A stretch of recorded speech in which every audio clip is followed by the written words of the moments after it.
ਪੰਜਾਬ ਇਤਿਹਾਸ ਦੇ ਵਿੱਚ ਹਮੇਸ਼ਾ ਆਪਣੇ ਸੰਘਰਸ਼ ਲਈ ਜਾਣਿਆ ਜਾਂਦਾ ਹੈ ਕਿਉਂਕਿ ਪੰਜਾਬ ਨੇ ਕਦੇ ਵੀ ਕਿਸੇ ਜਰਵਾਣੇ, ਕਿਸੇ ਜਾਬਰ ਹਾਕਮ ਦੀ ਜਿਹੜੀ ਧੌਂਸ ਆ, ਉਹ ਨਹੀਂ ਮੰਨੀ ਤੇ ਸਮੇਂ-ਸਮੇਂ ਤੇ ਪੰਜਾਬ ਦੇ ਉੱਤੇ ਵੱਖੋ-ਵੱਖ ਹਕੂਮਤਾਂ ਜਿਹੜੀਆਂ ਆ, ਉਹ ਰਾਜ ਕਰਦੀਆਂ ਰਹੀਆਂ ਜਾਂ ਰਾਜ ਕਰਨ ਦੀਆਂ ਕੋਸ਼ਿਸ਼ਾਂ ਕਰਦੀਆਂ ਰਹੀਆਂ।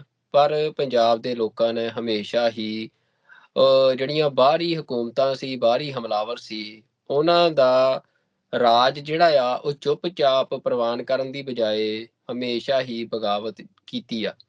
ਤੇ ਅੱਜ ਵੀ ਅਸੀਂ ਜਦੋਂ ਇਸ ਦੌਰ ਦੇ ਵਿੱਚੋਂ ਲੰਘ ਰਹੇ ਹਾਂ, ਜਿੱਥੇ ਪੰਜਾਬ ਤੇ ਪੰਜਾਬ ਦੇ ਵਿੱਚ ਵਸਦੀ ਸਿੱਖ ਕੌਮ ਆਪਣੇ ਕੌਮੀ ਘਰ ਦੇ ਲਈ ਸੰਘਰਸ਼ ਕਰ ਰਹੀ ਆ। ਭਾਰਤ ਦੀ ਹਕੂਮਤ, ਦਿੱਲੀ ਦਾ ਰਾਜ ਪੰਜਾਬ ਦੇ ਲੋਕਾਂ ਨੂੰ ਹੁਣ ਵੀ ਪ੍ਰਵਾਨ ਨਹੀਂ। ਜਿਵੇਂ ਕਿ ਚਾਹੇ ਉਹ ਮੁਗਲਾਂ ਦਾ ਸਮਾਂ ਸੀ, ਚਾਹੇ ਉਹ ਅਫਗਾਨਾਂ ਦਾ ਸਮਾਂ ਸੀ, ਚਾਹੇ ਉਹ ਮਰਾਠਿਆਂ ਦਾ ਸਮਾਂ ਸੀ, ਕਿਸੇ ਵੀ ਹਕੂਮਤ ਦਾ ਦਿੱਲੀ ਤੇ ਰਾਜ ਹੋਵੇ, ਉਹਦੀ ਹਮੇਸ਼ਾ ਇਹ ਇੱਛਾ ਹੁੰਦੀ ਆ ਕਿ ਪੰਜਾਬ ਉਹਦੇ ਕਬਜ਼ੇ 'ਚ ਰਹੇ, ਚਾਹੇ ਅੰਗਰੇਜ਼ ਆਏ, ਕੋਈ ਵੀ ਆਇਆ।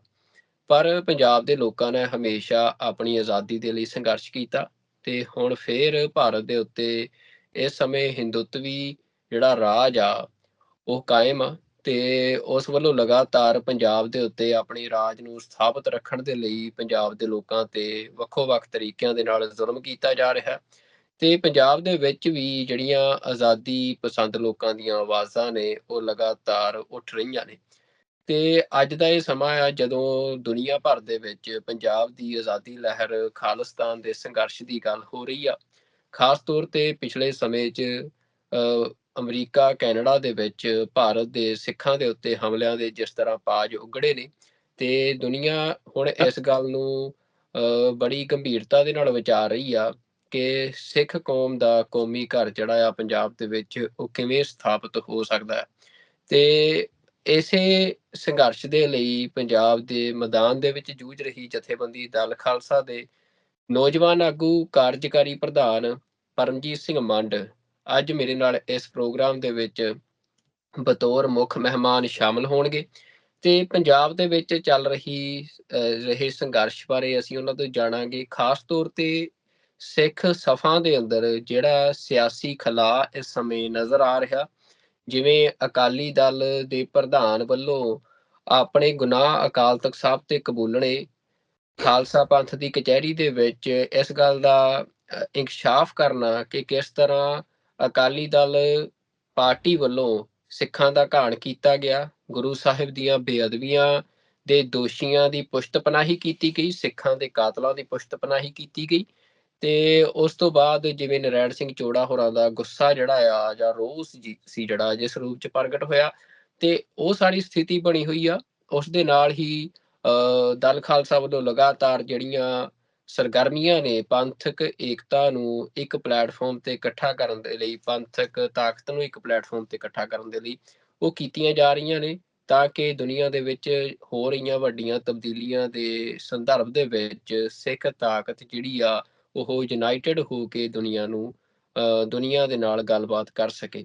ਤੇ ਅੱਜ ਪਰਮਜੀਤ ਸਿੰਘ ਮੰਡ ਦੇ ਨਾਲ ਅਸੀਂ ਕਈ ਇਹਨਾਂ ਮਸਲਿਆਂ ਬਾਰੇ ਗੱਲਾਂ ਬਾਤਾਂ ਕਰਾਂਗੇ ਤੇ ਸਾਰੇ ਹੀ ਜਿਹੜੇ ਦਰਸ਼ਕ ਨੇ ਟੀਵੀ 84 ਦੇ ਉਹਨਾਂ ਨੂੰ ਮੈਂ ਜੀ ਆਇਆਂ ਨੂੰ ਕਹਿਣਾ ਇਸ ਪ੍ਰੋਗਰਾਮ ਦੇ ਵਿੱਚ। ਤੇ ਹੁਣ ਪਰਮਜੀਤ ਸਿੰਘ ਮੰਡ ਹੋਰਾਂ ਦੇ ਕੋਲ ਚੱਲਦੇ ਹਾਂ।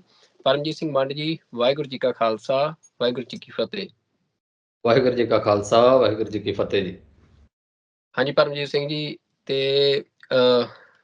ਜਿਵੇਂ ਮੈਂ ਆਪਣੀ ਭੂਮਿਕਾ ਦੇ ਵਿੱਚ ਇੱਕ ਜਿਹੜੀ ਆ ਅਸੀਂ ਕਹਿ ਸਕਦੇ ਹਾਂ ਕਿ ਗੱਲਬਾਤ ਨੂੰ ਬੰਨਣ ਦੀ ਕੋਸ਼ਿਸ਼ ਕੀਤੀ ਕਿ ਕਿਹੜਾ ਮੁੱਦਿਆਂ ਦੇ ਉੱਤੇ ਅਸੀਂ ਇਸ ਗੱਲਬਾਤ ਨੂੰ ਕੇਂਦਰਿਤ ਰੱਖਾਂਗੇ ਤੇ ਅਗਲਾ ਲਗਭਗ 30 ਤੋਂ 40 ਮਿੰਟ ਦਾ ਸਮਾਂ ਜਿਹੜਾ ਆ ਉਹ ਅਸੀਂ ਤੁਹਾਡੇ ਨਾਲ ਇਹਨਾਂ ਸਾਰੇ ਮੁੱਦਿਆਂ ਤੇ ਗੱਲਬਾਤ ਕਰਾਂਗੇ।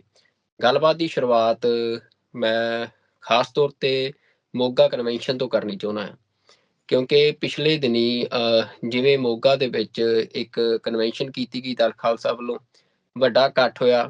ਇਕੱਠ ਦੇ ਵਿੱਚ ਜਿੱਥੇ ਆਮ ਲੋਕਾਂ ਦੀ ਹਾਜ਼ਰੀ ਪਹਿਲਾਂ ਆਮ ਹੁੰਦੀਆਂ ਕਨਵੈਨਸ਼ਨਾਂ ਦੇ ਨਾਲੋਂ ਵੱਧ ਨਜ਼ਰ ਆਈ ਇਸ ਵਾਰ, ਉੱਥੇ ਨਾਲ ਹੀ ਇਹ ਵੀ ਦੇਖਣ ਨੂੰ ਨਜ਼ਰ ਆ ਰਿਹਾ ਸੀ ਕਿ ਜਿਹੜੀਆਂ ਪੰਥਕ ਧਿਰਾਂ ਨੇ ਵੱਖੋ-ਵੱਖ ਪੱਧਰਾਂ ਦੇ ਉੱਤੇ ਵਿਚਰਨ ਵਾਲੀਆਂ ਤੇ ਉਹਨਾਂ ਧਿਰਾਂ ਦੇ ਜਿਹੜੇ ਨੁਮਾਇੰਦੇ ਨੇ, ਆਗੂ ਨੇ, ਉਹ ਇੱਕ ਸਟੇਜ ਤੇ ਨਜ਼ਰ ਆਏ ਤੇ ਉਸ ਕਨਵੈਨਸ਼ਨ ਦੇ ਪਿੱਛੇ ਸਭ ਤੋਂ ਪਹਿਲਾਂ ਸਾਨੂੰ ਇਹ ਦੱਸੋ ਵੀ ਤੁਹਾਡਾ ਐਜ਼ ਅ ਪਾਰਟੀ ਆਈਡੀਆ ਕੀ ਸੀ?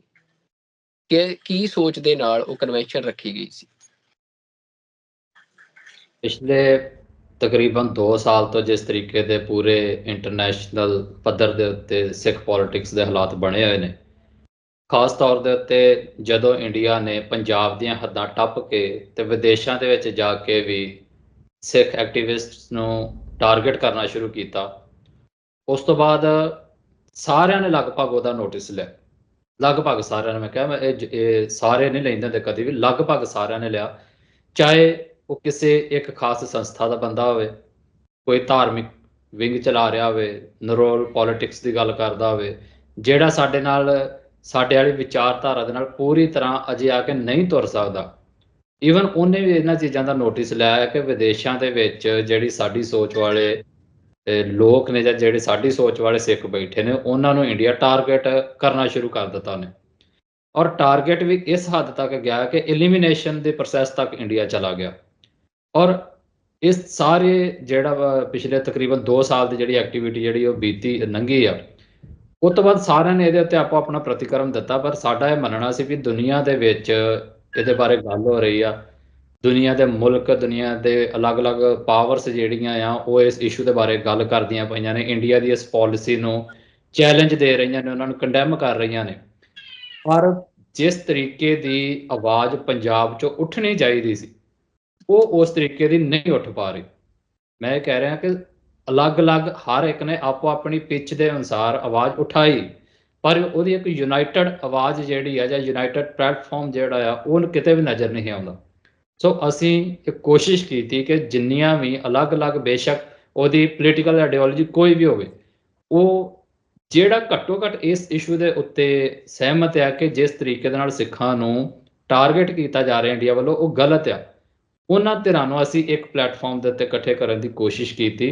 ਔਰ ਉਹਦੇ ਵਿੱਚ ਮੈਂ ਜਿਵੇਂ ਪਹਿਲਾਂ ਤੁਹਾਨੂੰ ਦੱਸਿਆ ਵੀ ਉਹ ਲੋਕ ਵੀ ਆਏ, ਉਹਨਾਂ ਧਿਰਾਂ ਦੇ ਨੁਮਾਇੰਦੇ ਵੀ ਆਏ ਜਿਹੜੇ ਪੋਲੀਟੀਕਲੀ ਬੇਸ਼ੱਕ ਤੁਹਾਡੇ ਨਾਲ ਅੱਜ ਮੋਢੇ ਨਾਲ ਮੋਢਾ ਜੋੜ ਕੇ ਅਜੇ ਚੱਲਣ ਨੂੰ ਤਿਆਰ ਨਹੀਂ ਗੇ, ਪਰ ਸਾਡੀ ਇਹ ਕੋਸ਼ਿਸ਼ ਸੀਗੀ ਵੀ ਅਸੀਂ ਇੱਕ ਕਲੈਕਟਿਵ ਵੌਇਸ ਜਿਹੜੀ ਸਿੱਖ ਨੇਸ਼ਨ ਦੀ ਆ, ਉਹ ਚਾਹੇ ਜਿੱਥੇ ਕਿਤੇ ਵੀ ਸਕੈਟਰਡ ਆ, ਜਿਹੜੀ ਮਰਜ਼ੀ ਪਲੇਟਫਾਰਮ ਤੇ ਕੰਮ ਕਰਦਾ ਪਿਆ, ਉਹਨੂੰ ਇਕੱਠੇ ਕਰੀਏ ਔਰ ਇਕੱਠੇ ਕਰਕੇ ਇੱਕ ਸਾਂਝੀ ਆਵਾਜ਼ ਦਈਏ। ਔਰ ਉਸ ਸਾਂਝੀ ਆਵਾਜ਼ ਦੇ ਵਿੱਚੋਂ ਅਗਲੀ ਆਉਣ ਵਾਲੀ ਸਾਡੀ ਜਿਹੜੀ ਸਾਂਝ ਆ ਉਹ ਨਿਕਲ ਸਕੇ।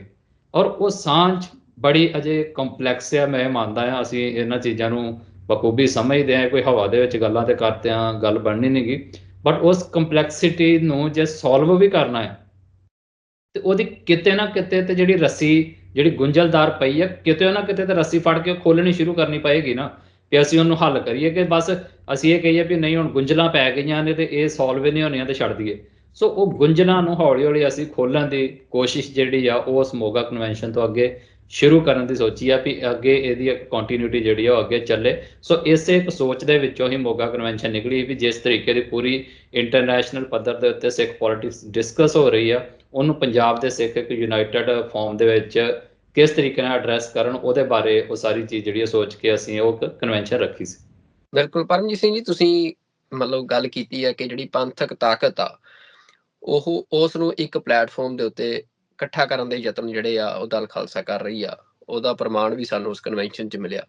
ਪਰ ਦੂਜੇ ਪਾਸੇ ਅਸੀਂ ਇਹ ਦੇਖਦੇ ਹਾਂ ਕਿ ਪਿਛਲੇ ਕੁਝ ਸਮੇਂ ਤੋਂ ਇਹ ਨਜ਼ਰ ਆ ਰਿਹਾ ਸੀ ਵੀ ਸ਼੍ਰੋਮਣੀ ਗੁਰਦੁਆਰਾ ਪ੍ਰਬੰਧਕ ਕਮੇਟੀ ਹੈ ਜਿਹੜੀ, ਉਹਦੇ ਨਾਲ ਦਲ ਖਾਲਸਾ ਦਾ ਇੱਕ ਮਤਲਬ ਅਸੀਂ ਕਹਿ ਸਕਦੇ ਹਾਂ ਕਿ ਇੱਕ ਸਾਂਝ ਜਿਹੜੀ ਆ ਉਹ ਬਣਦੀ ਨਜ਼ਰ ਆ ਰਹੀ ਸੀ ਕਿ ਕਈ ਪ੍ਰੋਗਰਾਮ, ਕਈ ਬਿਆਨ ਜਿਹੜੇ ਆ ਮਤਲਬ ਉਹ ਪੰਥਕ ਭਾਵਨਾਵਾਂ ਦੇ ਅਨੁਸਾਰ ਸ਼੍ਰੋਮਣੀ ਕਮੇਟੀ ਦੇ ਵੀ ਨਜ਼ਰ ਆ ਰਹੇ ਸੀ। ਪਰ ਪਿਛਲੇ ਸਮੇਂ 'ਚ ਜਦੋਂ ਤੋਂ ਸੁਖਬੀਰ ਸਿੰਘ ਬਾਦਲ ਨੂੰ ਧਾਰਮਿਕ ਸਜ਼ਾ ਦਾ ਐਲਾਨ ਕੀਤਾ ਗਿਆ, ਉਸ ਤੋਂ ਬਾਅਦ ਨਰਾਇਣ ਸਿੰਘ ਚੋੜਾ ਹੋਰਾਂ ਦਾ ਜਿਹੜਾ ਰੋਹ ਆ ਉਹ ਸਾਹਮਣੇ ਆਇਆ, ਤੇ ਉਸ ਤੋਂ ਬਾਅਦ ਹੁਣ ਫੇਰ ਜਿਹੜੀ ਸ਼੍ਰੋਮਣੀ ਗੁਰਦੁਆਰਾ ਪ੍ਰਬੰਧਕ ਕਮੇਟੀ ਆ, ਮਤਲਬ ਕਿਉਂਕਿ ਤੁਹਾਡੇ ਜਿਹੜੇ ਪਿਛਲੇ 1-2 ਪ੍ਰੋਗਰਾਮ ਹੋਏ ਆ ਉਹ ਹੁਣ ਕੇਂਦਰਿਤ ਹੋ ਗਏ ਆ ਸ਼੍ਰੋਮਣੀ ਗੁਰਦੁਆਰਾ ਪ੍ਰਬੰਧਕ ਕਮੇਟੀ ਤੇ। ਮਤਲਬ ਤੁਹਾਨੂੰ ਕੀ ਲੱਗ ਰਿਹਾ ਵੀ ਇਹ ਜਿਹੜਾ ਸਾਰੀ ਮਤਲਬ ਜੋ ਜਿੱਧਰ ਨੂੰ ਗੱਲ ਚੱਲ ਰਹੀ ਸੀ ਪੰਥਕ ਤਾਕਤ ਨੂੰ ਇੱਕ ਦਿਖਾਉਣ ਦੀ ਦੁਨੀਆ ਨੂੰ, ਵੀ ਉਹਦੇ ਵਿੱਚ ਕਿਤੇ ਨਾ ਕਿਤੇ ਇਸ ਘਟਨਾ ਤੋਂ ਬਾਅਦ ਉਹ ਡੀਰੇਲ ਹੋਈ ਆ? ਨਹੀਂ, ਉਹ ਇਸ ਤਰੀਕੇ ਨਾਲ ਡੀਰੇਲ ਨਹੀਂ ਹੋਈ। ਸਾਡੇ ਬੈਕ ਆਫ ਦੀ ਮਾਈਂਡ ਤੇ ਇਹ ਚੀਜ਼ ਹਮੇਸ਼ਾ ਰਹੀ ਆ ਔਰ ਰਹੇਗੀ ਕਿ ਸਾਡੀ ਵੱਡੀ ਲੜਾਈ ਦਿੱਲੀ ਦੇ ਖਿਲਾਫ ਹੈ, ਨਾ ਕਿ ਸਾਡੀਆਂ ਆਪਸੀ ਸੰਸਥਾਵਾਂ ਦੇ ਖਿਲਾਫ। ਪਰ ਜਦੋਂ ਤੁਸੀਂ ਇੱਕ ਸਿਧਾਂਤਕ ਲੜਾਈ ਲੜ ਰਹੇ ਹੋ ਔਰ ਇੱਕ ਸਿਧਾਂਤਕ ਲੜਾਈ ਦੀ ਪ੍ਰਤੀਨਿਧਤਾ ਕਰ ਰਹੇ ਹੋ, ਉਸ ਧਿਰ ਦੇ ਨੁਮਾਇੰਦੇ ਹੋ ਜਿਹੜੀ ਇਹ ਕਲੇਮ ਕਰਦੀ ਹੋਵੇ ਕਿ ਉਹ ਸਿਧਾਂਤਾਂ ਦੇ ਉੱਤੇ ਚੱਲ ਕੇ ਅੱਗੇ ਆਪਣੀ ਪੋਲਿਟਿਕਸ ਕਰਨਾ ਚਾਹੁੰਦੀ ਹੈ, ਤੇ ਉਹਦੇ ਵਿੱਚ ਫਿਰ ਤੁਸੀਂ ਜਿੱਥੇ ਇਹੋ ਜਿਹੀਆਂ ਘਟਨਾਵਾਂ ਵਾਪਰਦੀਆਂ ਨੇ, ਜਿਸ ਤਰੀਕੇ ਦਾ ਹੁਣ ਸ਼੍ਰੋਮਣੀ ਕਮੇਟੀ ਦਾ ਰੋਲ ਰਿਹਾ, ਖਾਸ ਤੌਰ ਦੇ ਉੱਤੇ ਭਾਈ ਨਰੈਣ ਸਿੰਘ ਚੌੜਾ ਵਾਲੇ ਕੇਸ ਦੇ ਵਿੱਚ ਜਿਸ ਤਰੀਕੇ ਨਾਲ ਰਿਹਾ, ਸੋ ਉੱਥੇ ਪੂਰੀ ਤਰ੍ਹਾਂ ਇਸ ਕਰਕੇ ਚੁੱਪ ਰਹਿ ਜਾਣ ਦੇ ਨਾਲ ਨਹੀਂ ਹੀ ਸਰਦਾ ਵੀ ਸਾਡੀ ਇੱਕ ਉਹਨਾਂ ਦੇ ਨਾਲ ਸਾਂਝ ਬਣ ਰਹੀ ਆ ਜਾਂ ਅਸੀਂ ਇੱਕ ਦੂਸਰੇ ਦੇ ਨੇੜੇ ਆ ਰਹੇ ਹਾਂ, ਤੇ ਜੇ ਉਹ ਸਿਧਾਂਤ ਨੂੰ ਸੱਟ ਮਾਰ ਰਹੇ ਨੇ ਤੇ ਮਾਰਨ ਦੇਈਏ। ਇਹ ਖੁੱਲ੍ਹ ਨਹੀਂ ਦਿੱਤੀ ਜਾ ਸਕਦੀ। ਇਹ ਸਾਡਾ ਜਿਹੜਾ ਅੰਦਰ ਦਾ ਮਨ ਹੈ ਉਹ ਸਾਨੂੰ ਇਜਾਜ਼ਤ ਨਹੀਂ ਦਿੰਦਾ ਵੀ ਇਸ ਤਰੀਕੇ ਨਾਲ ਤੁਸੀਂ ਉਹਨਾਂ ਨੂੰ ਇਗਨੋਰ ਕਰਕੇ ਤੇ ਅੱਗੇ ਲੰਘ ਜਾਓ। ਪਰ ਫਿਰ ਜੇ ਇਹ ਸਾਰੀ ਜਿਹੜੀ ਪਿਛਲੇ 2 ਪ੍ਰੋਗਰਾਮ ਤੁਸੀਂ ਕਹੇ ਵੀ ਆ ਕਿ ਉਹ ਸਾਡੇ ਲੰਘੇ ਨੇ ਕਿ ਸ਼੍ਰੋਮਣੀ ਗੁਰਦੁਆਰਾ ਪ੍ਰਬੰਧਕ ਕਮੇਟੀ ਦੇ ਆਲੇ ਦੁਆਲੇ ਘੁੰਮੇ ਨੇ ਭਾਈ ਨਰੈਣ ਸਿੰਘ ਚੌੜੇ ਵਾਲੇ ਕੇਸ ਦੇ ਵਿੱਚ, ਬਟ ਉਹਦਾ ਮਤਲਬ ਇਹ ਸਾਡਾ ਕਦੀ ਨਹੀਂ ਗਾ ਵੀ ਅਸੀਂ ਇੱਕ ਰਿਜਿਡ ਲਾਈਨ ਵਾਤੀ ਅੱਜ ਤੋਂ ਬਾਅਦ ਕਿ ਅਸੀਂ ਸ਼੍ਰੋਮਣੀ ਕਮੇਟੀ ਦੇ ਨਾਲ ਕਦੀ ਖੜਨਾ ਹੀ ਨਹੀਂ। ਇਹ ਇੱਕ ਪੁਆਇੰਟ ਤੇ ਜਾ ਕੇ ਰਿਫਟ ਪਿਆ ਹੈ, ਸਾਡਾ ਸੰਸਥਾ ਦੇ ਨਾਲ ਪੂਰਾ ਰਿਫਟ ਨਹੀਂ ਪੈ ਗਿਆ ਕਿ ਅਸੀਂ ਇਹ ਕਹਿ ਦਈਏ ਵੀ ਅੱਜ ਤੋਂ ਬਾਅਦ ਇਹ ਸੰਸਥਾ ਹੀ ਕਿਸੇ ਕੰਮ ਦੀ ਨਹੀਂ, ਜਾਂ ਅਸੀਂ ਰੱਖਣੀ ਨਹੀਂ, ਜਾਂ ਸਾਡਾ ਇਹਦੇ ਨਾਲ ਕੋਈ ਲੈਣ ਦੇਣ ਨਹੀਂ। ਇੱਦਾਂ ਦੀ ਕੋਈ ਗੱਲ ਨਹੀਂ। ਸੋ ਜਿੱਥੇ ਸ਼੍ਰੋਮਣੀ ਕਮੇਟੀ ਨੇ ਸਹੀ ਕੰਮ ਕੀਤੇ ਅਸੀਂ ਉਹਨਾਂ ਦੀ ਸ਼ਲਾਘਾ ਕੀਤੀ, ਜਿੱਥੇ ਸਾਨੂੰ ਲੱਗਿਆ ਵੀ ਨਹੀਂ ਇਹ ਹੁਣ ਗਲਤ ਰਾਹ ਦੇ ਉੱਤੇ ਤੁਰ ਪਏ ਨੇ, ਅਸੀਂ ਫਿਰ ਉੱਥੇ ਉਹਨਾਂ ਨੂੰ ਕੁਐਸਚਨਿੰਗ ਵੀ ਕੀਤੀ। ਸੋ ਇਹ ਕੋਈ ਇੱਕ ਦੂਸਰੇ ਦੇ ਨਾਲ ਮੋਹ ਮੁਹੱਬਤ ਪਾਲਣ ਵਾਲੀ ਗੱਲ ਨਹੀਂ ਹੈ ਵੀ ਤੁਹਾਡੇ ਨਾਲ ਕਿਸੇ ਦਾ ਕਿੰਨਾ ਸਹਿਚਾਰ ਹੈ ਤੇ ਤੁਸੀਂ ਉਸ ਤਰੀਕੇ ਦੇ ਨਾਲ ਚੱਲੋ। ਖਾਸ ਤੌਰ ਤੇ ਜਦੋਂ ਇਹੋ ਜਿਹੀ ਚੀਜ਼ ਆ ਜੇ ਕਿ ਇੰਨੇ ਵੱਡੇ ਫੈਸਲੇ ਲਏ ਜਾਣ, ਗੁਰੂ ਗ੍ਰੰਥ ਸਾਹਿਬ ਮਹਾਰਾਜ ਦੀ ਬੇਅਦਬੀ ਦਾ ਮਸਲਾ ਹੋਵੇ ਔਰ ਉਹਨੂੰ ਜਿਸ ਤਰੀਕੇ ਦੇ ਨਾਲ ਸ਼੍ਰੋਮਣੀ ਕਮੇਟੀ ਡੀਲ ਕਰ ਰਹੀ ਹੈ ਉਹ ਸਾਰੇ ਵਰਤਾਰੇ, ਉਹਦੇ ਵਿੱਚੋਂ ਉਹਨਾਂ ਨੂੰ ਇਗਨੋਰ ਨਹੀਂ ਸੀ ਕੀਤਾ ਜਾ ਸਕਦਾ। ਪਰ ਮੈਂ ਫੇਰ ਰਿਪੀਟ ਕਰ ਰਿਹਾ ਵੀ ਇਹਦਾ ਮਤਲਬ ਇਹ ਬਿਲਕੁਲ ਨਹੀਂਗਾ ਵੀ ਸਾਡੀ ਹੁਣ ਲੜਾਈ ਟੋਟਲੀ ਸ਼੍ਰੋਮਣੀ ਕਮੇਟੀ ਦੇ ਖਿਲਾਫ ਹੋ ਗਈ। ਉਹ ਇਸ ਇਸ਼ੂ ਦੇ ਉੱਤੇ ਉਹਨਾਂ ਦੇ ਵਿਰੁੱਧ ਆ। ਕੱਲ ਨੂੰ ਕੋਈ ਇਸ਼ੂ ਉਹ ਇਹੋ ਜਿਹਾ ਚੁੱਕਦੇ ਨੇ ਜਾਂ ਇਹੋ ਜਿਹੀ ਚੀਜ਼ ਲੈ ਕੇ ਆਉਂਦੇ ਨੇ ਜਿਹੜੀ ਪੰਥ ਦੀ ਭਲਾਈ ਵਾਸਤੇ ਆ ਜਾਂ ਪੰਜਾਬ ਦੀ ਭਲਾਈ ਵਾਸਤੇ ਆ, ਤੇ ਦਲ ਖਾਲਸਾ ਉੱਥੇ ਉਹਨਾਂ ਦਾ ਸਹਿਯੋਗ ਵੀ ਕਰੇ। ਸੋ ਇੱਕ ਇਸ਼ੂ ਬੇਸਡ ਆ, ਇਹਨੂੰ ਇੱਕ ਸੰਸਥਾਵਾਂ ਦੇ ਇੱਕ ਦੂਸਰੇ ਦੇ ਮਤਲਬ ਸਾਹਮਣੇ ਖਲੋਣ ਦੇ ਨਾਲ ਦੁਨੀਆ ਦੇ ਵਿੱਚ ਬਿਲਕੁਲ ਵੀ ਪੇਸ਼ ਨਹੀਂ ਕਰਨਾ ਚਾਹੀਦਾ। ਔਰ ਜਿਹੜੀ ਸਾਡੀ ਇੱਕ ਕੋਸ਼ਿਸ਼ ਆ ਕਿ ਇਹਨਾਂ ਸਾਰਿਆਂ ਨੂੰ ਅਸੀਂ ਜਿੰਨਾ ਵੀ ਇੱਕ ਦੂਸਰੇ ਦੇ ਨੇੜੇ ਰੱਖ ਸਕੀਏ, ਉਹ ਕੋਸ਼ਿਸ਼ ਸਾਡੀ ਅੱਗੇ ਵੀ ਨਿਰੰਤਰ ਜਾਰੀ ਰਹੇਗੀ। ਬੰਦੇ ਸੰਸਥਾਵਾਂ ਦੇ ਬਹਿ ਕੇ ਗਲਤੀਆਂ ਕਰ ਜਾਂਦੇ ਨੇ, ਸੰਸਥਾਵਾਂ 'ਚ ਵੀ ਕਮੀਆਂ ਹੈਗੀਆਂ ਨੇ, ਇਹਨਾਂ ਦੇ ਮਤਲਬ ਪੂਰੇ ਦਾ ਪੂਰਾ ਜਿਹੜਾ ਸਿਸਟਮ ਜਿਸ ਤਰੀਕੇ ਦੇ ਨਾਲ ਇੰਡੀਅਨ ਸਿਸਟਮ ਦੇ ਵਿੱਚ ਵੱਜਾ ਪਿਆ ਉਹਦੇ ਵਿੱਚ ਵੀ ਕਮੀਆਂ ਹੈਗੀਆਂ ਨੇ।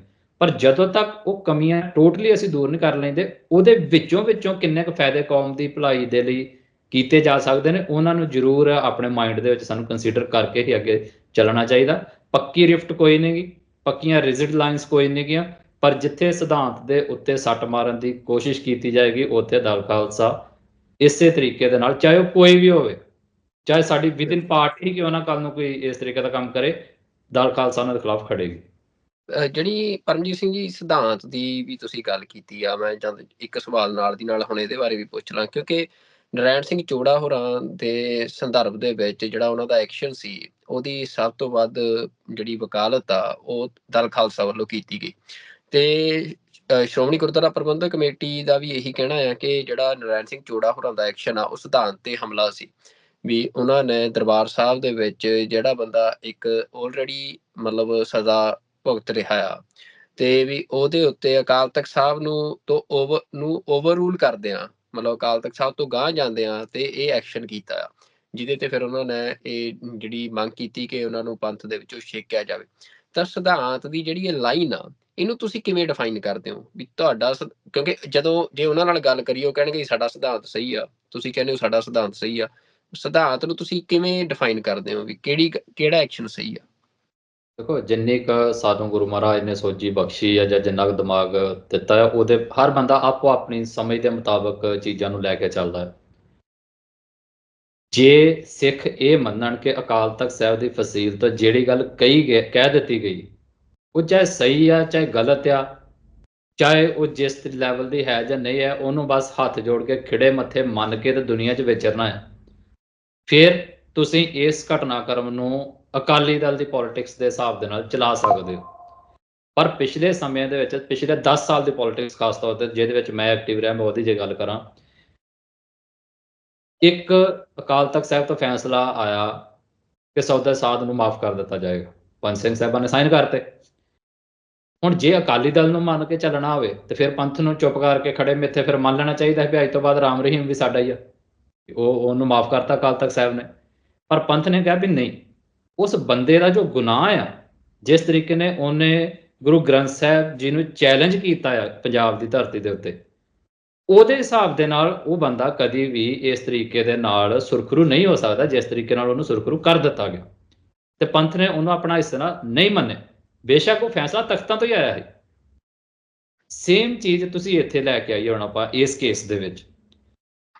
ਸੁਖਬੀਰ ਸਿੰਘ ਬਾਦਲ ਦੇ ਉੱਤੇ ਜਿਹੜੇ ਇਲਜ਼ਾਮ ਲੱਗੇ, ਜਿਹੜੇ ਦੋਸ਼ ਉਹਨਾਂ ਤੇ ਲੱਗੇ ਦੋਸ਼ ਸਾਰੇ, ਉਹ ਗੁਰੂ ਗ੍ਰੰਥ ਸਾਹਿਬ ਜੀ ਦੀ ਬੇਅਦਬੀ ਦਾ ਕਿੱਸਾ ਉਹਦੇ ਵਿੱਚ ਜੁੜਦਾ ਹੈ ਕਿ ਉਹਨਾਂ ਨੇ ਉਹਨਾਂ ਬੰਦਿਆਂ ਦੀ ਪੁਸ਼ਟਪਨਾਹੀ ਕੀਤੀ ਜਿਨ੍ਹਾਂ ਨੇ ਗੁਰੂ ਗ੍ਰੰਥ ਸਾਹਿਬ ਮਹਾਰਾਜ ਦੀ ਬੇਅਦਬੀ ਕਰਵਾਈ। ਦੂਸਰਾ ਅਹਿਮ ਜੁੜਿਆ ਵੀ ਉਹਨੇ ਉਸ ਬੰਦੇ ਨੂੰ ਮਾਫੀ ਦਵਾਈ ਜਿਨ੍ਹਾਂ ਗੁਰੂ ਮਹਾਰਾਜ ਦੀ ਗੁਰਿਆਈ ਨੂੰ ਚੈਲੰਜ ਕੀਤਾ ਹੈ। ਔਰ ਫਿਰ ਮਾਫੀ ਕਿਸ ਤਰੀਕੇ ਨਾਲ ਦਵਾਈ, ਇਹ ਮੈਂ ਉਹ ਗੱਲਾਂ ਕਹਿ ਰਿਹਾ ਜਿਹੜੀਆਂ ਉਹ ਆਪ ਹੁਣ ਮੰਨ ਚੁੱਕੇ ਨੇ। ਅੱਗੇ ਤੇ ਇਹ ਪੰਥ ਗੱਲਾਂ ਕਹਿੰਦਾ ਹੈ ਤਾਂ ਪੈਰਾਂ ਤੇ ਪਾਣੀ ਨਹੀਂ ਪੈਣ ਦਿੰਦੇ, ਉਹ ਕਹਿੰਦੇ ਨਹੀਂ ਜੀ ਇਦਾਂ ਤੇ ਹੋ ਹੀ ਨਹੀਂ ਸਕਦਾ, ਅਸੀਂ ਇਹਦਾ ਕੀਤਾ ਹੀ ਨਹੀਂ।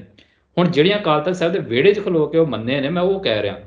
ਫਿਰ ਇਹਨਾਂ ਦੇ ਇਹ ਦੋਸ਼ ਵੀ ਇਹਨਾਂ ਨੇ ਮੰਨਿਆ ਵੀ ਉਹਨਾਂ ਨੇ ਜਦੋਂ ਮਾਫੀ ਦਵਾਈ ਤੇ ਕਿਸ ਤਰੀਕੇ ਦੇ ਨਾਲ 5 ਸਿੰਘ ਸਾਹਿਬਾਨਾਂ ਨੂੰ ਚੰਡੀਗੜ੍ਹ ਸੰਮਨ ਕੀਤਾ ਗਿਆ, ਕੋਠੀ ਤੇ ਬੁਲਾ ਕੇ ਉਹਨਾਂ ਨੂੰ ਹਦਾਇਤਾਂ ਜਾਰੀ ਕੀਤੀਆਂ ਗਈਆਂ। ਮਤਲਬ ਇਹ ਦੋਸ਼ ਨਿੱਕੇ ਨਹੀਂ ਗੇ। ਤੁਸੀਂ ਉਹਨਾਂ ਲੋਕਾਂ ਨੂੰ ਉੱਚ ਅਹੁਦਿਆਂ ਦੇ ਨਾਲ ਨਿਵਾਜਿਆ ਜਿਨ੍ਹਾਂ ਨੇ ਲੰਮਾ ਸਮਾਂ ਸਿੱਖਾਂ ਦੇ ਖੂਨ ਦੀ ਹੋਲੀ ਖੇਡੀ। ਹੁਣ ਜੇ ਇਹ ਦੋਸ਼ ਸਾਨੂੰ ਨਿੱਕੇ ਲੱਗਦੇ ਨੇ ਤੇ ਉਹਦੇ ਮੁਤਾਬਕ ਸੁਖਬੀਰ ਬਾਦਲ ਨੂੰ ਜਿਹੜੀ ਤਨਖਾਹ ਲੱਗੀ ਆ ਉਹ ਸਾਨੂੰ ਵੱਡੀ ਲੱਗ ਰਹੀ ਆ, ਤੇ ਫਿਰ ਆਪਣੇ ਅੰਦਰ ਸਾਨੂੰ ਝਾਤੀ ਮਾਰਨੀ ਚਾਹੀਦੀ ਵੀ ਕਿ ਕੀ ਇਹਨਾਂ ਗੁਨਾਹਾਂ ਦੀ ਸਜ਼ਾ ਵਾਕਿਆ ਹੀ ਬਣਦੀ ਸੀ। ਜਿਵੇਂ ਅਸੀਂ ਮੰਨਦੇ ਕਿ ਰਾਮ ਰਹੀਮ ਨੇ ਗੁਨਾਹ ਕੀਤਾ ਗੁਰਿਆਈ ਨੂੰ ਚੈਲੰਜ ਕਰਕੇ, ਤੇ ਉਹਦੇ ਗੁਨਾਹਾਂ ਦੀ ਸਜ਼ਾ ਇੱਥੋਂ ਤੱਕ ਗਈ ਵੀ ਪੰਥ ਨੇ ਉਹਨੂੰ ਮਾਫ ਨਹੀਂ ਕੀਤਾ। ਤੇ ਜਿਸ ਬੰਦੇ ਨੇ ਉਹਦੇ ਨਾਲ ਭਾਈਵਾਲਤਾ ਪਾਲੀ ਹੋਵੇ ਤੇ ਇੰਨਾ ਅੱਗੇ ਵਧਿਆ ਹੋਵੇ ਵੀ ਦਾਗੀ ਪੁਲਿਸ ਅਫਸਰਾਂ ਨੂੰ ਉੱਚੇ ਅਹੁਦਿਆਂ ਨਾਲ ਤੇ ਨਵਾਜਣਾ, ਇੱਕ ਪਾਸੇ ਅਕਾਲੀ ਦਲ ਦੀਆਂ ਟਿਕਟਾਂ ਦਿੱਤੀਆਂ ਹੁਣ ਉਹਨਾਂ ਨੂੰ, ਇਜ਼ਹਾਰ ਆਲਮ ਦੀ ਫੈਮਿਲੀ ਨੂੰ ਗਈਆਂ ਨੇ ਨਾ ਟਿਕਟਾਂ, ਉਹਨਾਂ ਬੰਦਿਆਂ ਨੂੰ ਕੀ ਇਸ ਤਰੀਕੇ ਦੇ ਨਾਲ ਸੁਰਖਰੂ ਕੀਤਾ ਜਾ ਸਕਦਾ ਜਿਸ ਤਰੀਕੇ ਦੇ ਨਾਲ ਅਕਾਲ ਤਖਤ ਸਾਹਿਬ ਤੋਂ ਕਰ ਦਿੱਤਾ ਗਿਆ। ਤੇ ਇੱਕ ਵੱਡੇ ਸੈਕਸ਼ਨ ਦੇ ਮਨ ਦੇ ਵਿੱਚ ਇਹ ਗੱਲ ਸੀਗੀ ਵੀ ਨਹੀਂ, ਜਿੱਡੇ ਗੁਨਾਹ ਆ ਸੁਖਬੀਰ ਬਾਦਲ ਨੂੰ ਓਡੀ ਤਨਖਾਹ ਨਹੀਂ ਲੱਗੀ ਉਸ ਲੈਵਲ ਦੀ। ਸਗੋਂ ਦੁਨੀਆ ਨੇ ਤੇ ਇੱਥੋਂ ਤੱਕ ਵੀ ਇੰਟਰਪ੍ਰੀਟੇਸ਼ਨ ਕੀਤੀ ਵੀ ਇਹ ਤਨਖਾਹ ਭੁਗਤ ਰਹੇ ਨੇ ਜਾਂ ਇਹਨਾਂ ਦੀ ਚੰਗੀ ਕਿਸਮਤ ਆ ਵੀ ਗੁਰੂ ਰਾਮਦਾਸ ਦੇ ਦਰ ਦੇ ਚੌਬੇਦਾਰ ਬਣ ਗਏ ਨੇ। ਮਤਲਬ ਸਿੱਖ ਲਈ ਤੇ ਇੱਕ ਮਾਣ ਵਾਲੀ ਗੱਲ ਹੈ ਵੀ ਗੁਰੂ ਦੇ ਦਰ ਦਾ ਚੌਕੀਦਾਰ ਲੱਗਣਾ, ਤੇ ਇੱਥੇ ਤੁਸੀਂ ਤਨਖਾਹ ਲਾ ਰਹੇ ਹੋ ਇੱਕ ਗੁਨਾਹਗਾਰ ਨੂੰ, ਉਹ ਮਾਣ ਬਖਸ਼ ਰਹੇ, ਉਹ ਵਰਸ਼ਾ ਬਣਾ ਕੇ ਉਹ ਸਾਰਾ ਸਰੋਪਾ ਪਾ ਕੇ, ਔਰ ਚੌਬੇਦਾਰ ਦੀ ਵੀ ਅੱਗੇ 50 ਬੰਦੇ ਚੌਬੇਦਾਰੀ ਕਰ ਰਹੇ ਨੇ। ਸੋ ਉਹ ਚੀਜ਼ ਦੁਨੀਆ ਨੇ ਪ੍ਰਵਾਨ ਨਹੀਂ ਕੀਤੀ, ਜਿਹਦੀ ਅੱਗੇ ਪ੍ਰਤੀਨਿਧਤਾ ਜਾਂ ਇੱਕ ਮਿਸਾਲ ਜਾਂ ਇੱਕ ਉਹਨਾਂ ਦੀ ਆਪਾਂ ਕਹਿ ਸਕਦੇ ਵੀ ਭਾਵਨਾਵਾਂ ਨੂੰ ਮੁੱਖ ਰੱਖਦਿਆਂ ਆ ਇੱਕ ਸਿਖਰ ਦਾ ਐਕਸ਼ਨ ਭਾਈ ਨਰੈਣ ਸਿੰਘ ਚੌੜਾ ਨੇ ਕੀਤਾ। ਔਰ ਇਹਦੇ 'ਚ ਮੈਂ ਉਹ ਵੀ ਦੱਸ ਦਿੰਦਾ ਜਿਹੜਾ ਅਜੇ ਰਿਕਾਰਡ ਤੇ ਨਹੀਂ ਆਇਆ, ਪਰ ਨਰੈਣ ਸਿੰਘ ਚੌੜਾ ਭਾਜੀ ਨੇ ਜਿਹੜੀ ਗੱਲ ਕਹੀ ਆ, ਉਹਨਾਂ ਦੇ ਇਹ ਗੱਲ ਕਹੀ ਵੀ ਜਿੱਦਣ ਮੈਂ 3 ਤਰੀਕ ਨੂੰ ਦਰਬਾਰ ਸਾਹਿਬ ਆਇਆ, ਜਿੱਦਣ ਪਹਿਲੇ ਦਿਨ ਇਹਨਾਂ ਦੀ ਤਨਖਾਹ ਸ਼ੁਰੂ ਹੋਈ, ਤੇ ਉਹਨਾਂ ਦਾ ਕੋਈ ਮਾਈਂਡ ਨਹੀਂ ਇਹੋ ਜਿਹਾ ਐਕਸ਼ਨ ਕਰਨ ਦਾ, ਉਹ ਨਾਰਮਲ ਰੂਟੀਨ 'ਚ ਆਏ ਹੀ ਤੇ ਚਲੇ ਜਾਣਾ ਹੈ ਉਹਨਾਂ ਨੇ। ਪਰ ਅੰਤੇ ਜਦੋਂ ਮੈਂ ਦਰਬਾਰ ਸਾਹਿਬ ਮੱਥਾ ਟੇਕਣ ਪ੍ਰਕਰਮਾਂ ਦੇ ਵਿੱਚ ਐਂਟਰ ਕਰਨ ਲੱਗਾ ਤੇ ਜਦੋਂ ਮੈਂ ਵੇਖਿਆ ਕਿ ਯਾਰ ਐਡੇ ਵੱਡੇ ਬੰਦੇ ਦੇ ਗੁਨਾਹ ਤੇ ਉਹਨੂੰ ਕਿੱਡੇ ਲਾਮ ਲਸ਼ਕਰ ਦੇ ਵਿੱਚ ਕਿੱਡੇ ਟੌਰ ਦੇ ਨਾਲ ਗੁਰੂ ਰਾਮਦਾਸ ਦੇ ਦਰ ਦਾ ਸੇਵਕ ਬਣਾ ਦਿੱਤਾ ਆ, ਆਂਦੇ ਮੇਰੇ ਅੰਦਰ ਅੱਗ ਲੱਗੀ। ਔਰ ਉਸ ਤੋਂ ਬਾਅਦ ਉਹਨਾਂ ਨੇ 4 ਤਰੀਕ ਨੂੰ ਐਕਸ਼ਨ ਕੀਤਾ ਜਾ ਕੇ। ਸੋ ਉਹ ਜਿਹੜੀ ਇਹ ਵਿੱਚ ਵਾਲੀ ਗੱਲ ਹੈ, ਇਹ ਹੁਣ ਜਦੋਂ ਤੱਕ ਜਿਹੜਾ ਬੰਦਾ ਇਸ ਵਿੱਚ ਵਾਲੀ ਗੱਲ ਨੂੰ ਨਹੀਂ ਸਮਝ ਪਾਏਗਾ, ਜਿਹੜਾ ਗੁਰੂ ਦੇ ਰੁਤਬੇ ਨੂੰ ਨਹੀਂ ਸਮਝ ਪਾ ਰਿਹਾ ਗੁਰੂ ਦੇ ਰੁਤਬੇ ਦੇ ਤੌਰ ਦੇ ਉੱਤੇ, ਉਹਦੇ ਲਈ ਇਹ ਗੱਲਾਂ ਸਾਡੀਆਂ ਕਈਆਂ ਕੋਈ ਮਾਇਨੇ ਨਹੀਂ ਰਖਾਉਣਗੀਆਂ। ਉਹਨੂੰ ਲੱਗਣ ਕਿ ਐਵੇਂ ਮਤਲਬ ਭਕਾਈ ਮਾਰਦੇ ਨੇ, ਇਹਨਾਂ ਨੂੰ ਕੋਈ ਸਮਝ ਨਹੀਂ ਗੀ। ਪਰ ਜੇ ਤੁਸੀਂ ਗੁਰੂ ਨੂੰ ਸਰਵਉੱਚ ਰੱਖ ਕੇ ਚੱਲਦੇ ਹੋ, ਫਿਰ ਤੁਹਾਨੂੰ ਪਤਾ ਲੱਗੇਗਾ ਕਿ ਉਸ ਬੰਦੇ ਦੇ ਗੁਨਾਹ ਕਿੱਡੇ ਨੇ ਤੇ ਉਹਦੇ ਮੁਤਾਬਕ ਮਿਲੀ ਇਹ ਸਜ਼ਾ ਕਿੱਡੀ ਹੈ। ਸੋ ਸਿਧਾਂਤ ਦੀ ਜਿਹੜੀ ਗੱਲ ਤੁਸੀਂ ਕਹਿ ਰਹੇ ਹੋ, ਉਹ ਫਿਰ ਮੈਂ ਉੱਥੇ ਆ ਰਿਹਾ, ਸਿਧਾਂਤ ਕਿਸ ਤਰੀਕੇ ਦੇ ਨਾਲ ਤੁਸੀਂ ਲਾਗੂ ਕਰ ਰਹੇ ਹੋ, ਉਹ ਵੀ ਤੇ ਅੱਗੇ ਚੀਜ਼ਾਂ ਆਉਂਦੀਆਂ ਨੇ ਨਾ। ਅਕਾਲ ਤਖਤ ਸਾਹਿਬ ਤੋਂ ਇਸ਼ੂਜ਼ ਨੂੰ ਸੋਲਵ ਕਰਨ ਦਾ ਸਿਧਾਂਤ ਹੈ ਸਾਡਾ, ਪਰ ਇਸ਼ੂ ਇਸ ਤਰੀਕੇ ਦੇ ਨਾਲ ਸੋਲਵ ਕਰਕੇ ਤੇ ਕਮਿਊਨਿਟੀ ਨੂੰ ਕਹਿ ਦੇਣਾ ਜੀ ਮੰਨ ਲਓ, ਇਹ ਤੇ ਸਿਧਾਂਤ ਨਹੀਂ ਨਾ। ਬਿਲਕੁਲ ਉਹ ਚੀਜ਼ ਚੈਲੰਜ ਹੋਈ। ਪਰਮਜੀਤ ਸਿੰਘ, ਤੁਸੀਂ ਜਿੰਨਾ ਤੁਹਾਡਾ ਜਵਾਬ ਆ ਉਹਦੇ ਚੋਂ ਇਹ ਗੱਲ ਸਪਸ਼ਟ ਹੋ ਰਹੀ ਆ ਵੀ ਜਦੋਂ ਜਿਵੇਂ ਸਰਸੇ ਸਾਧ ਵੇਲੇ ਅਕਾਲ ਤਖ਼ਤ ਸਾਹਿਬ ਨੂੰ ਵਰਤਿਆ ਗਿਆ ਉਹਨੂੰ ਮਾਫ਼ੀ ਦਿਵਾਉਣ ਦੇ ਲਈ। ਮਤਲਬ ਇਹ ਇਸੇ ਤਰੀਕੇ ਦਾ ਪ੍ਰਤੀਤ ਹੋ ਰਿਹਾ ਕਿ ਮੁੜ ਕੇ ਫੇਰ ਅਕਾਲ ਤਖ਼ਤ ਸਾਹਿਬ ਨੂੰ ਵਰਤਿਆ ਗਿਆ ਸੁਖਬੀਰ ਬਾਦਲ ਤੇ ਜਿਹੜਾ ਉਹਦਾ ਸਾਰਾ ਲਾਣਾ ਹੀ ਉਹਨੂੰ ਸੁਰਖਰੂ ਕਰਨ ਦੇ ਲਈ। ਮਹਿਜ਼ ਬਿਲਕੁਲ ਤੁਸੀਂ ਜਿਵੇਂ ਦੱਸਿਆ ਵੀ ਉਹ ਨਰਾਇਣ ਸਿੰਘ ਚੋੜੇ ਦੇ ਅੰਦਰ ਇਹ ਭਾਵਨਾ ਆਈ ਕਿ ਬੰਦੇ ਨੂੰ ਤਾਂ ਇਹ ਸੁਰਖਰੂ ਕੀਤਾ ਜਾ ਰਿਹਾ, ਸਜ਼ਾ ਵੀ ਲਾਈ ਨਹੀਂ ਜਾ ਰਹੀ। ਤਾਂ ਹਮ, ਹੁਣ ਜਿਹੜਾ ਬੁਨਿਆਦੀ ਸਵਾਲ ਬਣਦਾ ਆ, ਮਤਲਬ ਇਹ ਸਵਾਲ ਜੁੜਦਾ ਸਰਬੱਤ ਖਾਲਸਾ ਦੇ ਇਕੱਠ ਦੇ ਨਾਲ ਪਰਮਜੀਤ ਸਿੰਘ। ਕਿਉਂਕਿ ਜਦੋਂ ਸਰਬੱਤ ਖਾਲਸਾ ਦਾ ਇਕੱਠ ਹੋਇਆ ਚੱਬੇ ਦੀ ਧਰਤੀ ਤੇ, ਤਾਂ ਉਦੋਂ ਮੈਨੂੰ ਯਾਦ ਆ ਵੀ ਦਲ ਖਾਲਸਾ ਉਸ ਇਕੱਠ ਦਾ ਹਿੱਸਾ ਨਹੀਂ ਸੀ ਬਣਿਆ, ਸੰਗਤੀ ਤੌਰ ਤੇ ਹਿੱਸਾ ਬਣਿਆ ਸੀ। ਪਰ ਉਸ ਇਕੱਠ ਦੇ ਵਿੱਚ ਇਹ ਫੈਸਲਾ ਹੋਇਆ ਸੀ ਕਿ ਜਥੇਦਾਰ ਜਿਹੜੇ ਆ ਉਹ ਰੱਦ ਕੀਤੇ ਜਾਂਦੇ ਆ, ਜਿਹੜੇ ਸ਼੍ਰੋਮਣੀ ਕਮੇਟੀ ਦੇ ਆ, ਤੇ ਨਵੇਂ ਜਥੇਦਾਰ ਨਿਯੁਕਤ ਕੀਤੇ ਗਏ ਸੀ। ਭਾਈ ਜਗਤਾਰ ਸਿੰਘ ਹਵਾਰਾ ਨੂੰ ਜਥੇਦਾਰ ਲਾਇਆ ਗਿਆ ਅਕਾਲ ਤਖ਼ਤ ਸਾਹਿਬ ਦਾ। ਉਸ ਤੋਂ ਪਹਿਲਾਂ ਦਲ ਖਾਲਸਾ ਵੀ ਜਿਹੜੇ ਜਥੇਦਾਰਾਂ ਦੇ ਬਾਈਕਾਟ ਦੇ ਪੋਸਟਰ ਆ ਉਹ ਅੰਮ੍ਰਿਤਸਰ ਦੇ ਵਿੱਚ ਲਾ ਚੁੱਕਿਆ ਸੀ। ਪਰ ਸਮਾਂ ਚੱਲਿਆ, ਸਮੇਂ ਦੇ ਨਾਲ ਜਿਹੜੇ ਜਥੇਦਾਰ ਅਕਾਲ ਤਖ਼ਤ ਸਾਹਿਬ ਤੇ ਸ਼੍ਰੋਮਣੀ ਕਮੇਟੀ ਵੱਲੋਂ ਲਾਏ ਗਏ ਆ, ਉਹਨਾਂ ਨੂੰ ਦਲ ਖਾਲਸਾ ਨੇ ਬਤੌਰ ਜਥੇਦਾਰ ਜਿਹੜਾ ਆ ਉਹ ਪ੍ਰਵਾਨ ਕਰਨਾ ਸ਼ੁਰੂ ਕਰ ਦਿੱਤਾ। ਤੇ ਕੁਛ ਕੁ ਸਾਲਾਂ ਤੋਂ ਬਾਅਦ ਅੱਜ ਅਸੀਂ ਫੇਰ ਦੇਖ ਰਹੇ ਹਾਂ ਕਿ ਉਹ ਜਥੇਦਾਰ ਇੱਕ ਵਾਰ ਫੇਰ ਵਰਤੇ ਗਏ ਆ, ਵੀ ਜਿਸ ਤਰੀਕੇ ਨਾਲ ਉਦੋਂ ਵਰਤੇ ਗਏ ਸੀ ਜਦੋਂ ਦਲ ਖਾਲਸਾ ਨੇ ਬਾਈਕਾਟ ਕੀਤਾ ਸੀ।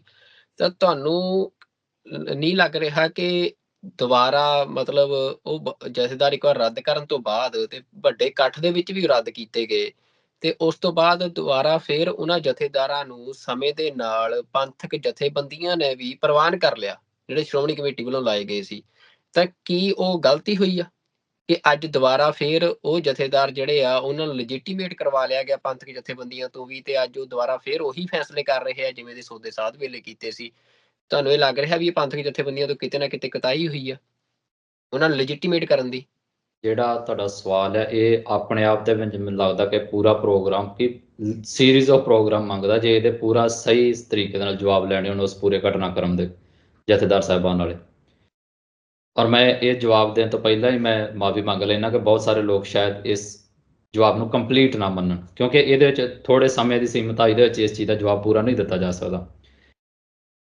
ਦਲ ਖਾਲਸਾ ਦਾ ਸ਼ੁਰੂ ਤੋਂ ਮੁੱਢ ਤੋਂ ਹੀ ਇਹ ਮੰਨਣਾ ਰਿਹਾ ਆ ਕਿ ਜਥੇਦਾਰ ਉਹੀ ਹੋਏਗਾ ਜਿਹੜਾ ਅਕਾਲ ਤਖ਼ਤ ਸਾਹਿਬ ਦੇ ਉੱਤੇ ਜਿਹੜਾ ਸਕੱਤਰੇਤ ਆ ਉੱਥੇ ਬਹਿਣ ਦੀ ਪਾਵਰ ਜਿਹਦੇ ਕੋਲ ਆ, ਉਹ ਕਿਹਦੇ ਰਾਹੀਂ ਅਜੇ ਆ ਰਹੀ ਆ, ਉਹਦੇ ਵਿੱਚ 100 ਕਮੀਆਂ ਹੋ ਸਕਦੀਆਂ ਨੇ। ਅਸੀਂ ਇਹ ਮੰਨਦੇ ਹਾਂ ਵੀ ਅੱਜ ਦਾ ਮੌਜੂਦਾ ਸਮੇਂ ਦਾ ਜਿਹੜਾ ਅਕਾਲ ਤਖ਼ਤ ਸਾਹਿਬ ਦਾ ਪ੍ਰਬੰਧ ਚੱਲ ਰਿਹਾ ਉਹਦੇ 'ਚ ਬਹੁਤ ਸਾਰੀਆਂ ਕਮੀਆਂ ਨੇ, ਪਰ ਉਹਦੇ ਬਾਵਜੂਦ ਵੱਡਾ ਸਾਡਾ ਹਿੱਸਾ ਪੰਥ ਦਾ ਵੀ ਇਹ ਮੰਨੇਗਾ ਵੀ ਬੇਸ਼ੱਕ 2015 ਦੇ ਵਿੱਚ ਅਸੀਂ ਜਥੇਦਾਰ ਚੁਣ ਲਏ ਸਰਬੱਤ ਖਾਲਸਾ ਨੇ, ਪਰ ਜਿੰਨੀ ਛੇਤੀ ਤੁਸੀਂ ਕਹਿ ਰਹੇ ਹੋ ਕਿ ਪੰਥ ਨੇ ਸ਼੍ਰੋਮਣੀ ਕਮੇਟੀ ਵਾਲੇ ਪ੍ਰਵਾਨ ਕੀਤੇ, ਉਹਦੇ ਨਾਲੋਂ ਜ਼ਿਆਦਾ ਸਪੀਡ 'ਚ ਉਹ ਲੋਕ ਹੀ ਰੱਦ ਕਰਦੇ ਸੀ ਜਿਹੜੇ ਚੁਣੇ ਸੀ। ਔਰ ਹੋਇਆ ਪੰਥ ਦੇ ਵਿੱਚ, ਜੇ ਨਹੀਂ ਹੋਇਆ ਤਾਂ ਤੁਸੀਂ ਦੱਸੋ। ਇੱਕ ਬੜਾ ਸੀਮਤ ਜਿਹਾ ਸੈਕਸ਼ਨ ਰਹਿ ਗਿਆ ਜਿਹੜਾ ਅਜੇ 2015 ਦੇ ਵਿੱਚ ਚੁਣੇ ਗਏ ਜਥੇਦਾਰ ਕਹਿੰਦਾ ਆ, ਪਰ ਉਹ ਵੀ ਅੰਦਰੋਂ ਅੰਦਰ ਘੱਟੋ ਘੱਟ ਇਸ ਗੱਲ ਨੂੰ ਸ਼ਾਇਦ ਮਹਿਸੂਸ ਕਰਦੇ ਹੋਣਗੇ ਵੀ ਵਰਕੇਬਲ ਨਹੀਂ ਬਣੀਆਂ ਉਹ ਚੀਜ਼ਾਂ, ਵੀ ਉਹਨਾਂ ਨੇ ਜਥੇਦਾਰ ਚੁਣ ਤੇ ਲਿਆ ਬਟ ਉਹਨਾਂ ਦੇ ਡਿਸੀਜ਼ਨਸ, ਉਹਨਾਂ ਦੀਆਂ ਸਾਰੀਆਂ ਚੀਜ਼ਾਂ, ਉਹਨਾਂ ਦੀ ਕਾਰਜਕਾਰੀ ਉਹ ਇੱਕ ਜਥੇਦਾਰ ਵਾਲੀ ਨਹੀਂ ਹੋ ਪਾਈ। ਔਰ ਮੈਂ ਬਹੁਤ ਸਾਰੀਆਂ ਥਾਵਾਂ ਦੇ ਉੱਤੇ ਵੇਖਿਆ ਆ ਕਿ ਜਿਹੜੀਆਂ ਧਿਰਾਂ 2015 ਦੇ ਵਿੱਚ ਚੁਣੇ ਗਏ ਜਥੇਦਾਰਾਂ ਨੂੰ ਜਥੇਦਾਰ ਮੰਨਦੀਆਂ ਨੇ, ਈਵਨ ਜਦੋਂ ਪੰਥ ਦੇ ਵਿੱਚ ਕੋਈ ਇਸ਼ੂ ਉੱਠਦਾ ਆ, ਕੋਈ ਕ੍ਰਾਈਸਿਸ ਆਉਂਦਾ ਆ, ਤੇ ਉਹ ਧਿਰਾਂ ਵੀ ਇਸੇ ਅਕਾਲ ਤਖ਼ਤ ਸਾਹਿਬ ਦੇ ਸਕੱਤਰੇਤ ਤੇ ਜਾਂਦੀਆਂ ਨੇ ਜਿਨ੍ਹਾਂ ਨੂੰ ਗਾਲਾਂ ਕੱਢ ਰਹੇ ਜਾਂ ਜਿਨ੍ਹਾਂ ਨੂੰ ਰੱਦ ਕੀਤਾ ਹੁੰਦਾ। ਮਤਲਬ ਕਨਫਿਊਜ਼ਨ ਮਨਾਂ 'ਚ ਹੈ, ਥੋੜੀ ਜਿਹੀ ਕਲੈਰਿਟੀ ਵੀ ਹੈ ਵਾ ਵੀ ਅਸਲ ਦੇ ਵਿੱਚ ਡਿਸੀਜਨ ਇੱਥੇ ਵਾਲੇ ਜਥੇਦਾਰ ਦਾ ਮੰਨਿਆ ਜਾਣਾ ਜਿਹੜਾ ਇਸ ਸਕੱਤਰੇਤ ਤੋਂ ਆਇਆ। ਬੇਸ਼ੱਕ ਅਸੀਂ ਚੁਣੇ ਹੋਏ ਨੇ ਪਰ ਉਹ ਵਰਕੇਬਲ ਨਹੀਂ ਹੋ ਪਾਏ। ਮੈਂ ਫੇਰ ਕਹਿ ਰਿਹਾ ਇਹਦੇ ਜਿੰਨੀ ਕੁ ਮੈਂ ਗੱਲ ਕਹੀ ਇਹਦੇ ਤੇ ਬਹੁਤ ਸਾਰੇ ਸਵਾਲ ਹੋਰ ਨਿਕਲ ਸਕਦੇ ਨੇ ਤੇ ਇਹਦੇ ਹੋਰ ਜ਼ਿਆਦਾ ਜਵਾਬ ਅੱਗੇ ਆ ਸਕਦੇ ਨੇ, ਉਹ ਇਹਨਾਂ 5 ਜਾਂ 2-4 ਮਿੰਟਾਂ ਦੇ ਵਿੱਚ ਕੰਪਲੀਟ ਨਹੀਂ ਹੋ ਸਕਦੇ। ਇਹ ਬਿਲਕੁਲ ਤੁਸੀਂ ਆਪਣੀ ਗੱਲ ਰੱਖੋ, ਮੈਂ ਮਤਲਬ ਤੁਹਾਡਾ ਆਈਡੀਆ ਕੀ ਆ? ਆਈਡੀਆ ਮੇਰਾ ਇਹ ਆ ਵੀ ਠੀਕ ਆ ਬਹੁਤ ਸਾਰੀਆਂ ਕਮੀਆਂ ਨੇ, ਪਰ ਉਹਨਾਂ ਦੇ ਬਾਵਜੂਦ ਪੰਥ ਇਹ ਮੰਨਦਾ ਹੈ ਵੀ ਜਿਹੜਾ ਡਿਸੀਜਨ ਇਸ ਸਕੱਤਰੇਤ ਜਿਹੜਾ ਇਸ ਫਸੀਲ ਤੋਂ ਆਉਂਦਾ ਆ ਉਹੀ ਕੌਮ ਦੇ ਵਿੱਚ ਬਤੌਰ ਜਥੇਦਾਰ ਲਾਗੂ ਹੁੰਦਾ ਹੈ।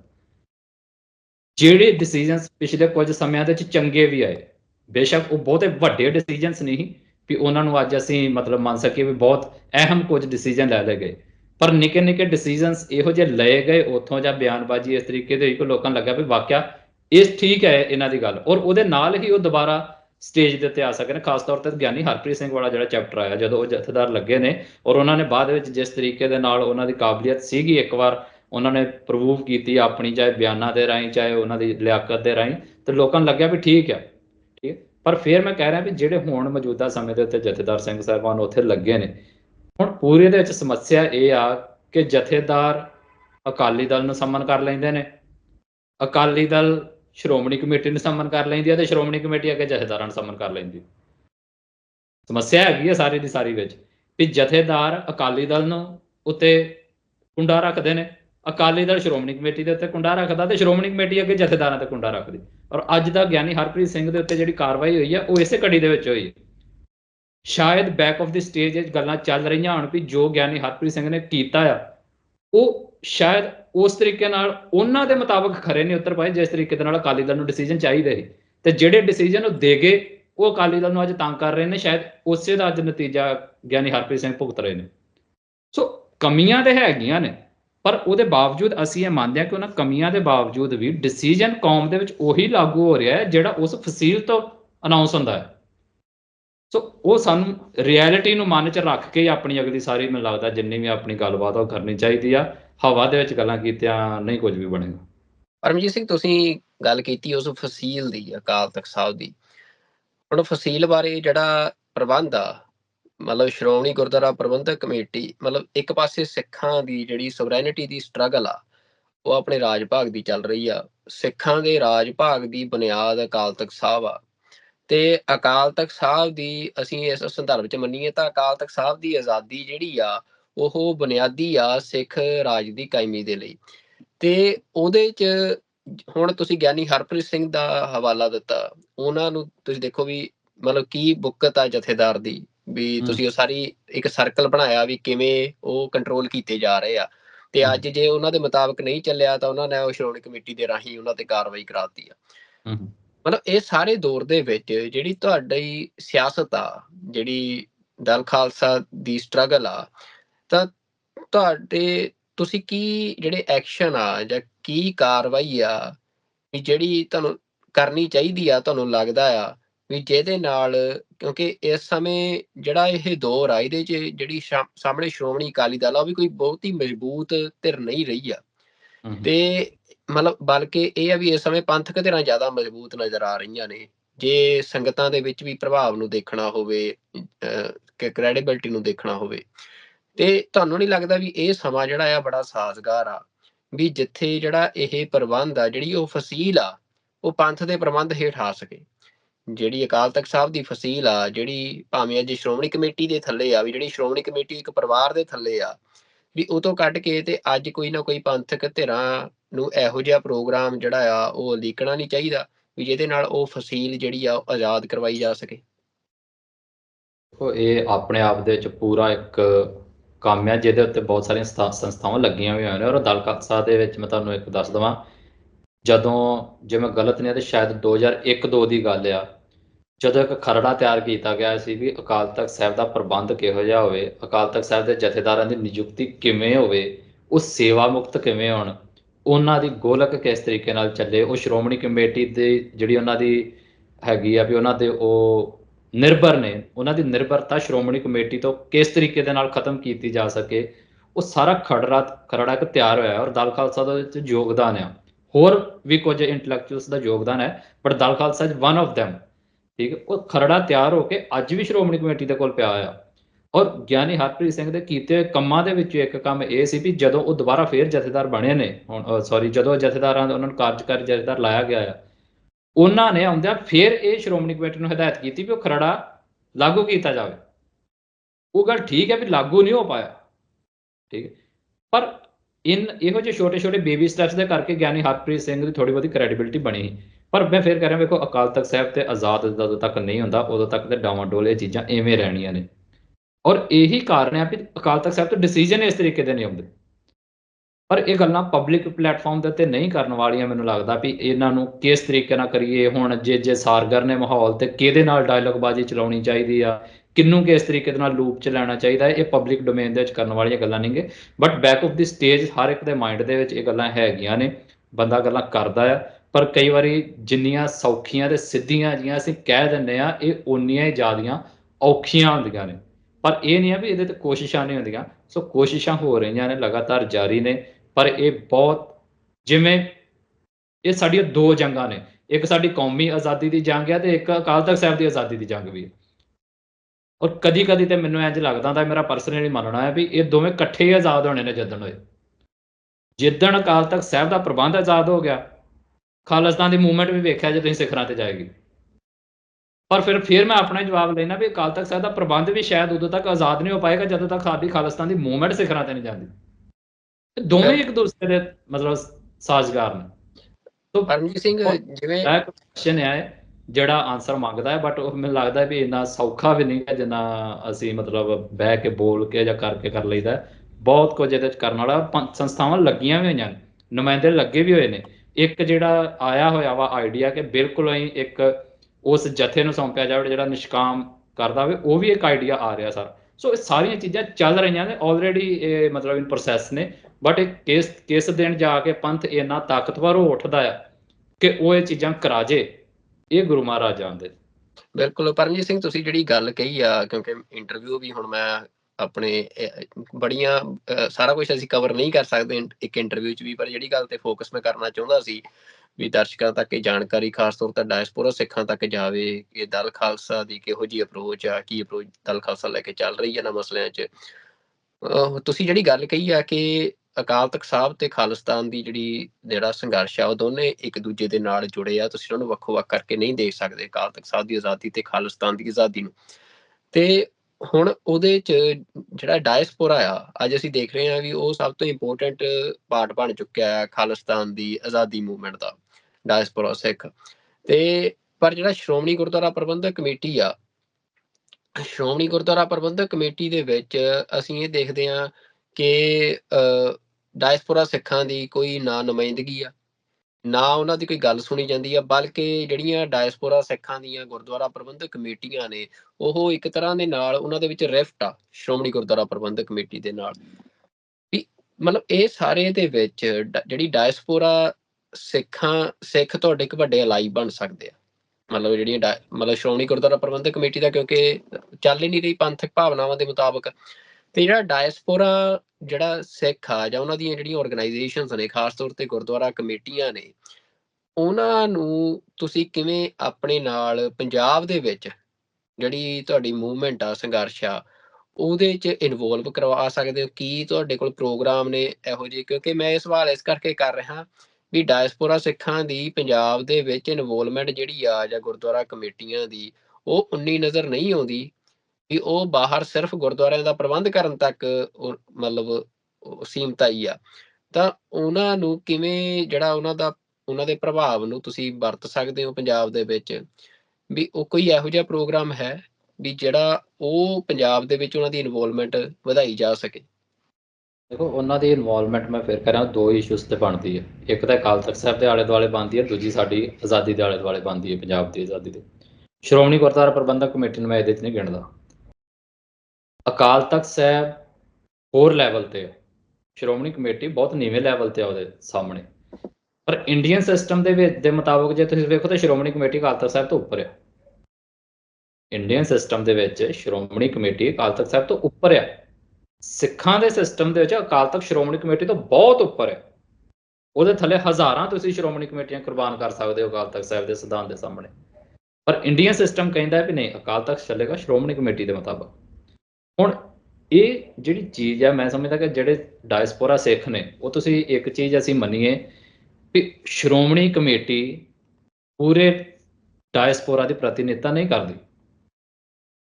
ਬੇਸ਼ੱਕ ਇਹ ਪ੍ਰਿਟੈਂਡ ਕਰਦੇ ਨੇ ਕਿ ਅਸੀਂ ਸਿਰਮੌਰ ਸੰਸਥਾ ਹੈ ਜਾਂ ਅਸੀਂ ਸਿੱਖਾਂ ਦੀ ਮਤਲਬ ਅਸੀਂ ਉਹਨਾਂ ਦੀ ਪ੍ਰਤੀਨਿਧਤਾ ਕਰਦੇ ਹਾਂ, ਪਰ ਇਨ ਐਕਚੁਅਲ ਸੈਂਸ ਜੇ ਤੁਸੀਂ ਵੇਖੋ ਤੇ ਸ਼੍ਰੋਮਣੀ ਕਮੇਟੀ ਸਿਰਫ ਪੰਜਾਬ ਦੇ ਸਿੱਖ ਜਿਨ੍ਹਾਂ ਨੇ ਚੁਣਿਆ ਉਹਨਾਂ ਨੂੰ, ਥੋੜੇ ਜਿਹੇ ਹਰਿਆਣੇ ਦੇ ਤੇ ਥੋੜੇ ਜਿਹੇ ਹਿਮਾਚਲ ਦੇ ਸਿੱਖਾਂ ਦੀ ਪ੍ਰਤੀਨਿਧਤਾ ਕਰਦੇ। ਇਹ ਤੋਂ ਬਾਹਰ ਨਹੀਂ ਜਾਂਦੀ ਸ਼੍ਰੋਮਣੀ ਕਮੇਟੀ।